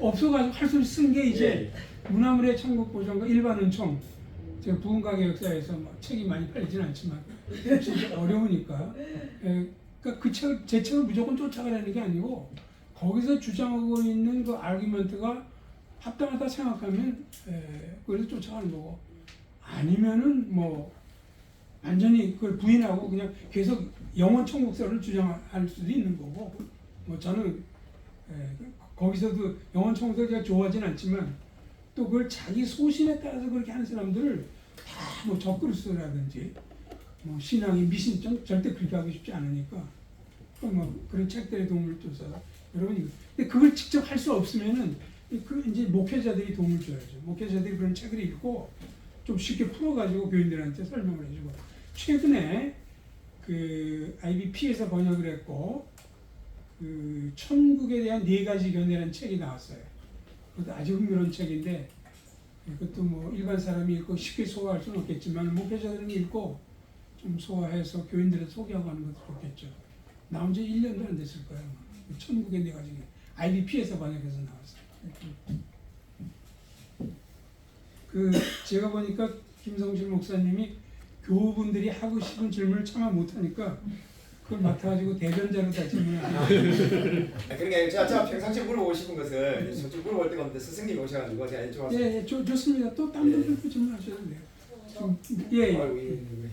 저 뒤에 앉은 저기 아들이요. 저 끝에 있는 아들이 우주 빅뱅 이론이랑 그런 거를 너무 좋아해가지고 예? 우주 빅뱅 이론. 빅뱅 이론, 빅뱅 이론. 네, 예. 이런 거 너무 좋아하고 그럼 물리학의 정설로 돼 있죠 지금. 그런 거를 막 그 과학을 계속 공부하다 보니까 과학 책을 이제 막 사서 읽으면서 과학 계속 보니까 거기 안에서 법칙 안에서 모든 게 창조되고 모든 게 유지되고 보존되는 아까 창조 보존 유지 이런 말씀하셨는데 저 친구는 그거 안에서 다 해결이 되기 때문에 하나님을 여기서 이제 없다라고 그 당시에 이제 얘기를 해서 꼭 네. 그럴 필요 없죠. 과학을 하는 특히 이제 물리학 이런 걸 하는 학생이나 그 과학자들이 가져야 되는 아까 이미 어느 정도 여기서 이제 밝힌 건데 조금만 더 해주시면 소위 뭐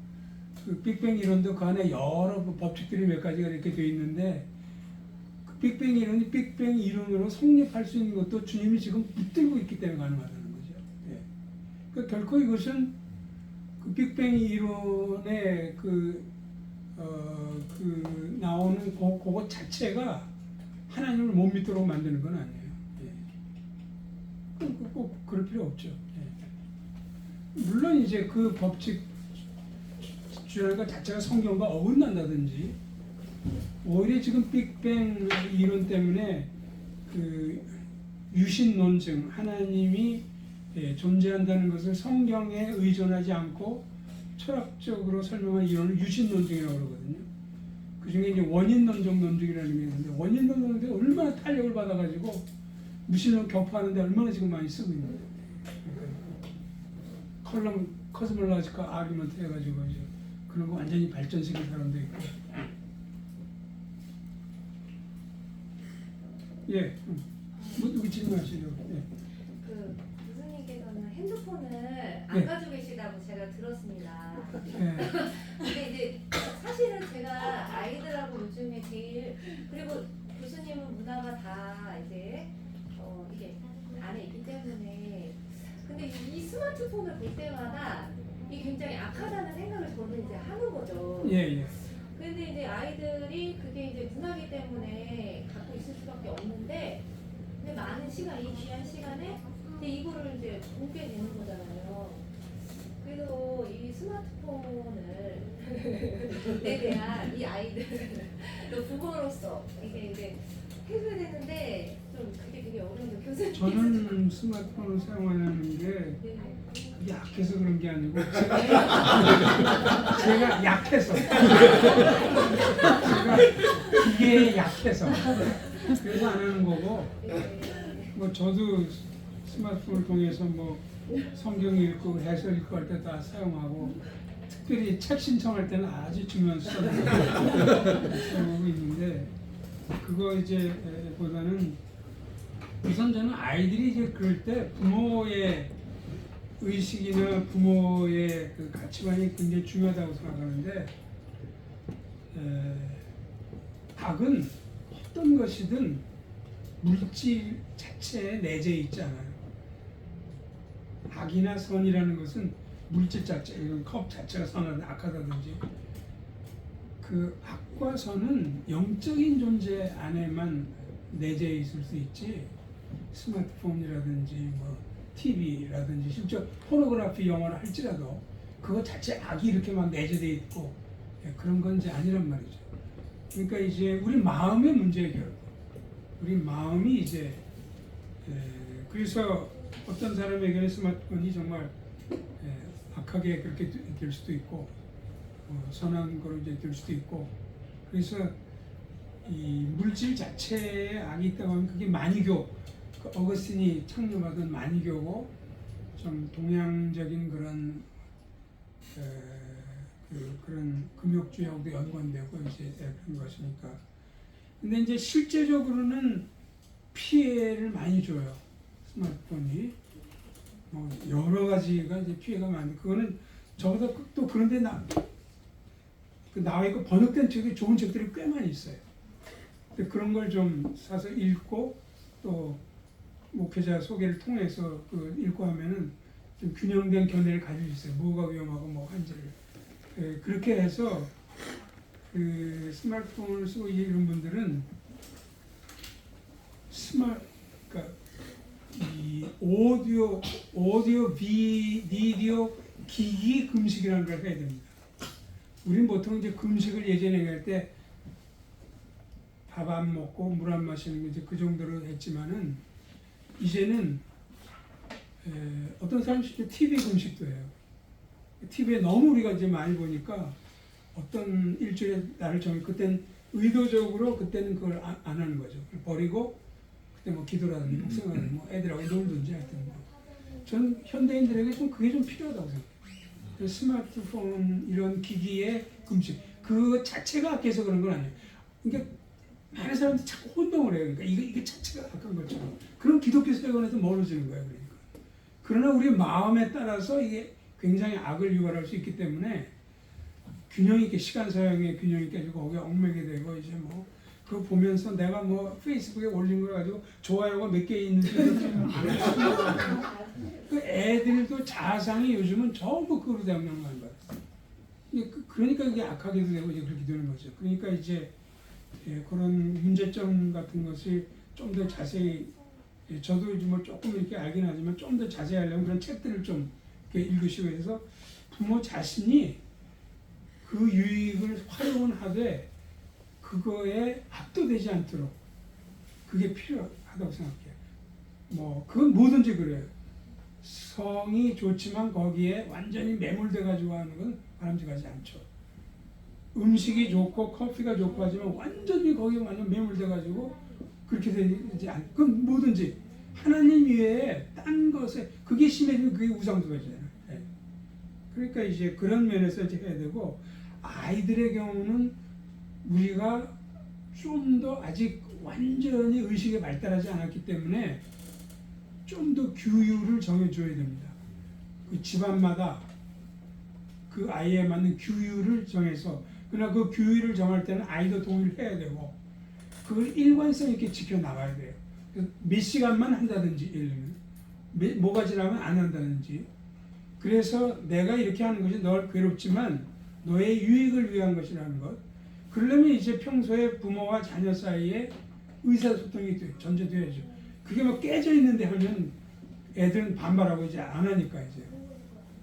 예, 그리고 함부로 애들과 막 아무 때나 실도 없이 막 열어보면서 잔소리하고 이런 건 아주 나쁜 거예요.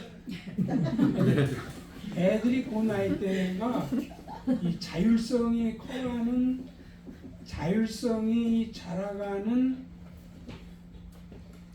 요소나 특징 중에 하나가 뭐냐면 시크릿이에요. 자기만 아는 비밀을 이렇게 갖고 있고 싶은 것. 이게 평생 가면은 이제 문제가 되지만 아이 때는 그래요. 나이가 들면은 이 시크릿을 어떨 때는 해야 되고 해야 되지 않고 잘 분별을 해요. 예를 들면 내 아내하고 막 기도하면서 아주 심각하게 나한테 그 얘기를 갖다가 막 교회 속으로 가가지고 막 얘기하고, 그건 잘못된 겁니다. 우리는 다 털어놓고 얘기해야 되니까 그건 잘못된 거거든요. 의사가 환자와의 나온 그다 소위 컨피덴셜리티 그 지키는 것처럼. 그럼 어떨 때는 어느 그룹에 가지고 이 정도 나의 부끄러운 모습 가해도 노출하는 것이 펠로우십을 깊이 해주거든요. 그러니까 그런 걸 분별할 수 있는 어른은 생기는데 애들 때는 안 생겨요. 그럼 어쨌든 그것이 생기는 그 어간이 뭐냐면 부모도 모르게 알려주는 건 자기 친구밖에 없어요. 그런 시크릿이가 다 나쁜 것이 아니고 그 아이가 커가는 하나의 징표예요. 그걸 깨부셔가지고 좀 아무 때나 실수도 한다든지 그걸 야단친다 이렇게 하는 건 바람직하죠.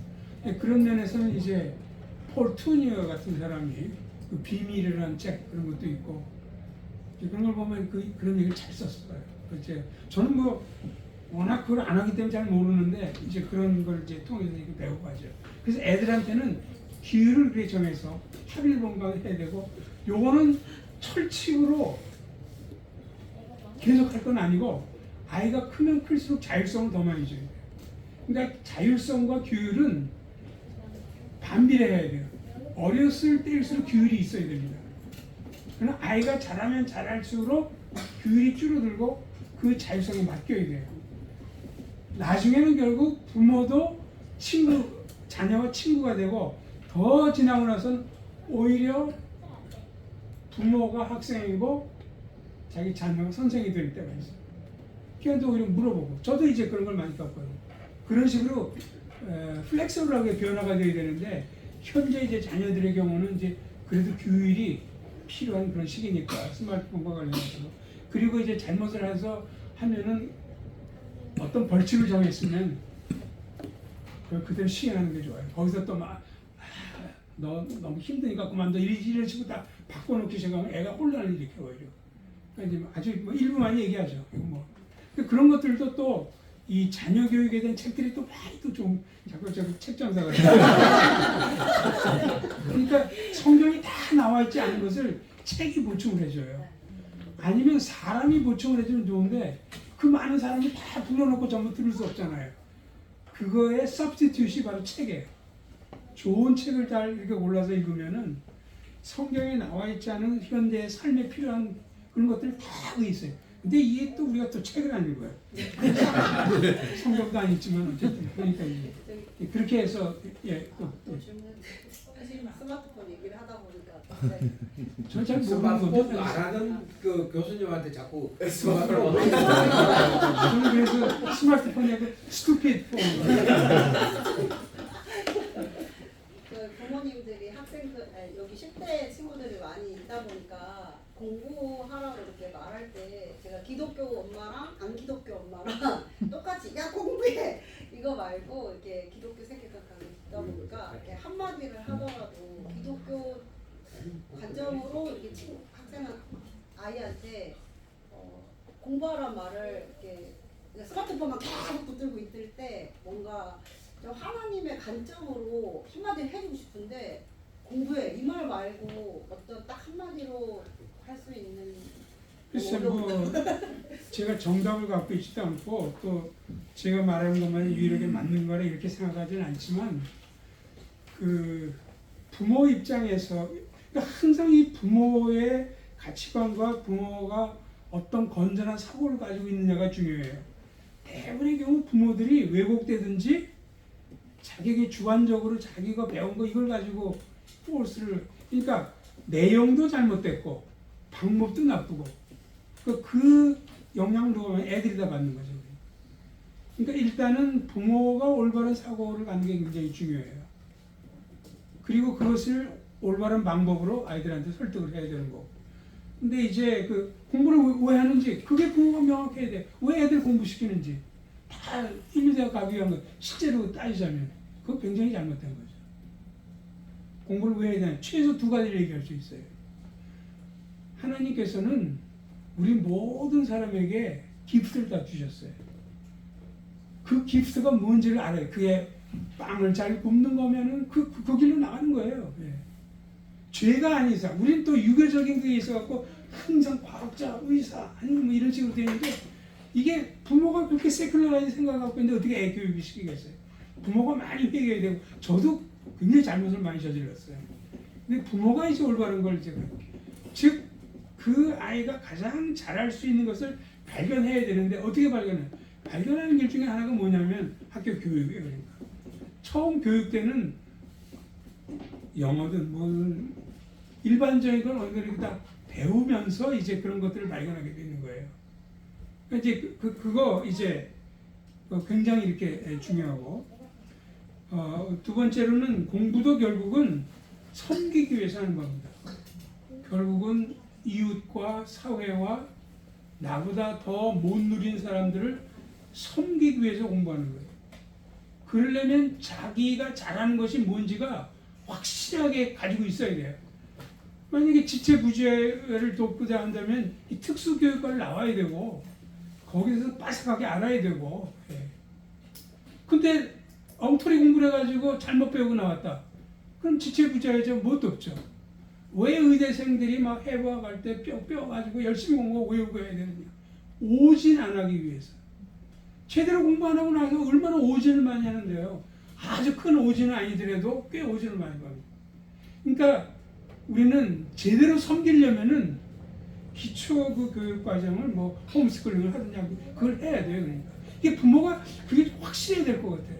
이게 부모가 그게 확실하면은 상당히 융통성 있고 처지에 따라서 이렇게 할 수가 있는데 부모가 그게 확실하지 않고 왜곡돼 있고 그러니까 이제 그걸 잘 못하는 거죠. 그거 이전에 저도 잘 못했지만 자녀하고 항상 대화의 창을 열어가지고 100% 신뢰는 아니더라도 아이의 신뢰를 갖고 있어야 돼요. 그래야지 이제 애가 생각할 때 엄마가 아빠가 나에게 얘기하는 것은 내가 다 이해는 못하지만 나를 괴롭히려고 하는 것은 아니야. 엄마가 오늘 얘기하는 게 옆집 엄마하고의 질투 때문에 지금 나한테 하는 것은 아니야. 애들이 그런 거 알아야 돼. 근데 애들이 다 알거든요. 옆집에 공부 잘하니까 또 와가지고 한다는 거. 그 애가 절대 그거 엄마 아빠 안 쫓아가요. 그래서 그 정말 엄마 아빠가 네가 정말 하나님 앞에서 정말 잘 되기를 바란다는 것. 여기에 대한 것이 나도 부족하지만 회개하는 건 돼 있고 애도 어느 정도 걸 이해해야 돼요. 이게 먼저 돼 있지 않으면 아무 얘기를 해도 소용이 없는 거죠. 그러니까 결국 자녀 교육은 자녀가 어려운 게 아니고 부모가 잘못된 거예요. 제가 결국 결론은 지금까지 우리 애들 둘 키우면서 발견한 것은 자녀 교육을 제대로 시킨다. 결국 내가 내 교육 시킨다. 내가 잘못된 거 고쳐나가는 거더라고요. 그것만 돼도 여러 가지 아이디어도 많이 나고 할 수 있는 게 많아요. 근데 우리 부모가 제대로 안 돼 있어요. 이제 그런 것들을 이제 옳게 좀 언제까지 해야지? 세상 끝날까지? 아니 뭐 저는 지르응답 받고 계속 얘기하고 강의도 중요하고 설교도 중요하지만 이 대화하고 막 훨씬 더 좋아하긴 해요. 근데 제가 내일부터 수영회를 그래서 수양에 들어가야 돼가지고 거기서 강의하고 설교할 게 준비가 안 돼가지고 집에 가서 또 그걸 또 하는 게 좀 급했어요. 이제 그런데 이런 질의응답 시간은 굉장히 중요한 겁니다. 이게 강의보다 더 중요할 수도 있어요. 네. 근데 제가 이제 오늘 자꾸 시계를 보는 이유는 특별한 사정이 있다는 것을 양해해 주십사는 의미에서 제가 한 겁니다. 죄송한데 한 가지만 더. 예. 학생들이 있어서 그런데 이슈가 동성 이슈가 참 많잖아요. 예. 근데 뭐 저희들이 어른들이랑 부터 치지만 우리 학생들이 굉장히 혼란스러울 것 같거든요. 좀 한번 저희 학생들한테 좀 이렇게 좀 조언을 좀 주셨으면 해서. 동성애 이슈도 네. 가장 큰 문제는 역시 부모의 입장이고 부모나 목회자나 지도자들의 입장이 뭐냐고 동성애를 죄로 볼 것이냐 안 볼 것이냐가 가장 중요한 거로 저는 생각해요. 예. 근데 그게 이제 왜 죄인지 좀 급진적인 사람이나 진보적인 사람들은 심지어 보험주의자 내에도 동성애가 죄가 아니라고 생각하는 사람도 있어요. 성경을 가지고 그렇게 해요. 그렇기 때문에 정말 내가 죄라고 생각하는지 죄가 아니라고 생각하는지 그게 중요하고 죄라고 생각하는 사람들은 왜 죄라고 생각하는지 죄가 아니라고 생각하는 사람들이 반박하는 것을 어떻게 설명할 수 있는지 거기까지 가야 된다고 생각해요.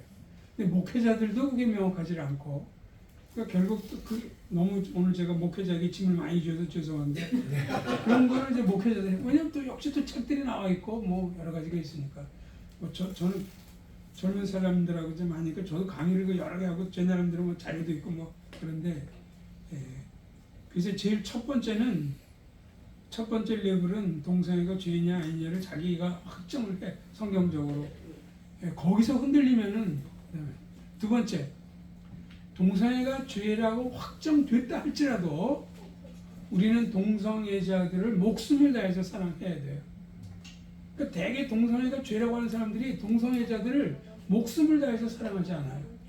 요한일서 3장 16절에 보면 그가 우리의 목숨을 우리가 이를 사랑하고 우리도 형제들을 위해서 목숨을 버리는 것이 마땅하니라. 뭐 데살로니가전서 2장에서도 그렇고 다 우리가 사랑을 하려면 성경에서 목숨을 버리는 걸 성경은 이야기하고 있거든요. 그렇기 때문에 그 동성애자를 비난만 하지 말고 그냥 동성애가 죄라는 것만을 밝힐 따름이지 그 사람을 너무 비난하는 쪽으로 가는 것은 그건 더 그 사람들이 기독교로 멀어지게 만드는 거기 때문에 정말 사랑해야 돼요. 그래서 그 사람들 돌보다가 멀쩡히 에이즈에 걸려서 죽는 사람도 나와야 되고 근데 우리는 절대 그렇게 동성애를 사랑하지 않아요. 그러니까 이제 그게 또 큰 문제, 두 번째 문제예요. 그러니까 동성애가 성경이 죄인지 아닌지를 명료히 안 하는 게 첫 번째 문제고 두 번째는 이제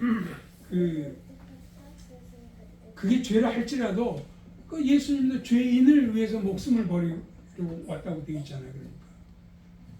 그러니까 그래서 저는 그런 면에서 우리 기독교인 개인이나 교회가 참 회개하고 노력해야 될 바가 많다. 저는 그 두 번째도 첫 번째만큼 중요하지 않을지 모르지만 저는 그것도 굉장히 중요하다고 생각해요. 사실 그렇게 해야지만 동성애자들도 돌아오게 되지 지금처럼 막 그냥 완전히 타도해서 부셔버리고 그냥 깨부시고 막 퀴어 축제가 난 옳다고 생각하지는 않지만 거기서 다 그러니까 아주 부정적인 것만 하는 게 기독교인으로 부각이 돼 있어요. 미국의 동성애자들이 결속을 해야 되는 원인 중에 하나가 미국의 보수주의자들이 동성애자들을 사탄의 일종으로 물어붙였기 때문에 그 사람들이 상처를 받아가지고 똘똘 뭉치게 된 것이 그 미국의 그 구도가 생긴 큰 원인 중에 하나예요.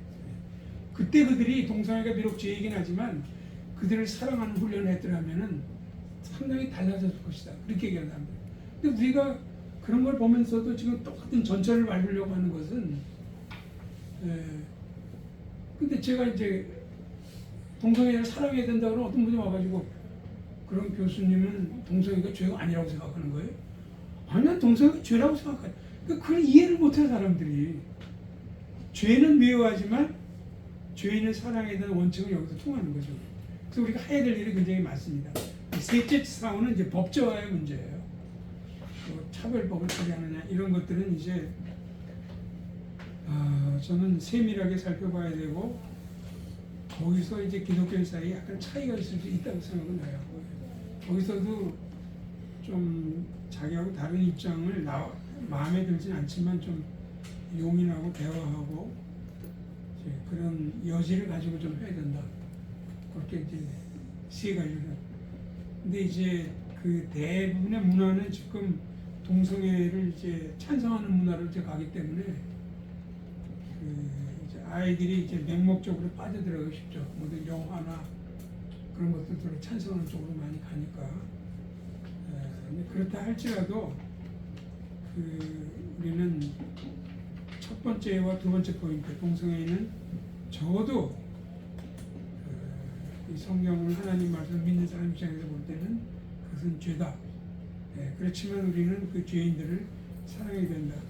내가 가진 그 확신, 내가 확신하는 정도만큼 우리 애들을 교육할 수 있지. 내가 잘 모르고 내가 혼란에 빠졌으면 애들 교육이 안 돼요. 그렇게 이제 그걸 지키면서 애들의 문제, 학교 문제, 영화 문제, 문화 문제는 또 별도의 그 논의를 해야 돼요. 상당히 복잡하기 때문에. 그것까지는 제가 전문가도 아니고 일부 몇 가지 원리는 제가 저것저것 다 할 수 없기 때문에 이 정도로만 제가 얘기하겠습니다. 교수님 기도하고 마시시니까 교수님께서 기도하시고. 예? 기도하고 마시시니까. 예. 기도하시고. 주님, 우리가 이 강의를 하고 듣고 하는 가운데 바로 여기서도 주님은 다스리시고 또 이런 내용을 통해서 다시 한 번 더 주님을 어떻게 섬길지 우리의 신앙적 문제가 무엇인지 되돌아볼 수 있도록 해주셔서 감사합니다. 바라옵기는 우리가 다 연약하고 편견에 휩싸여 있고 또 부족한 점이 많지만 성령님의 조명과 또 믿음의 선배들이 작성한 여러 기록과 책자들과 또 설명들을 통해서 좀 더 진리에 더 가까이 나가며 우리의 삶과 행실을 고치고 주님을 더 영원하게 하는 저희가 되도록 도와주시옵소서.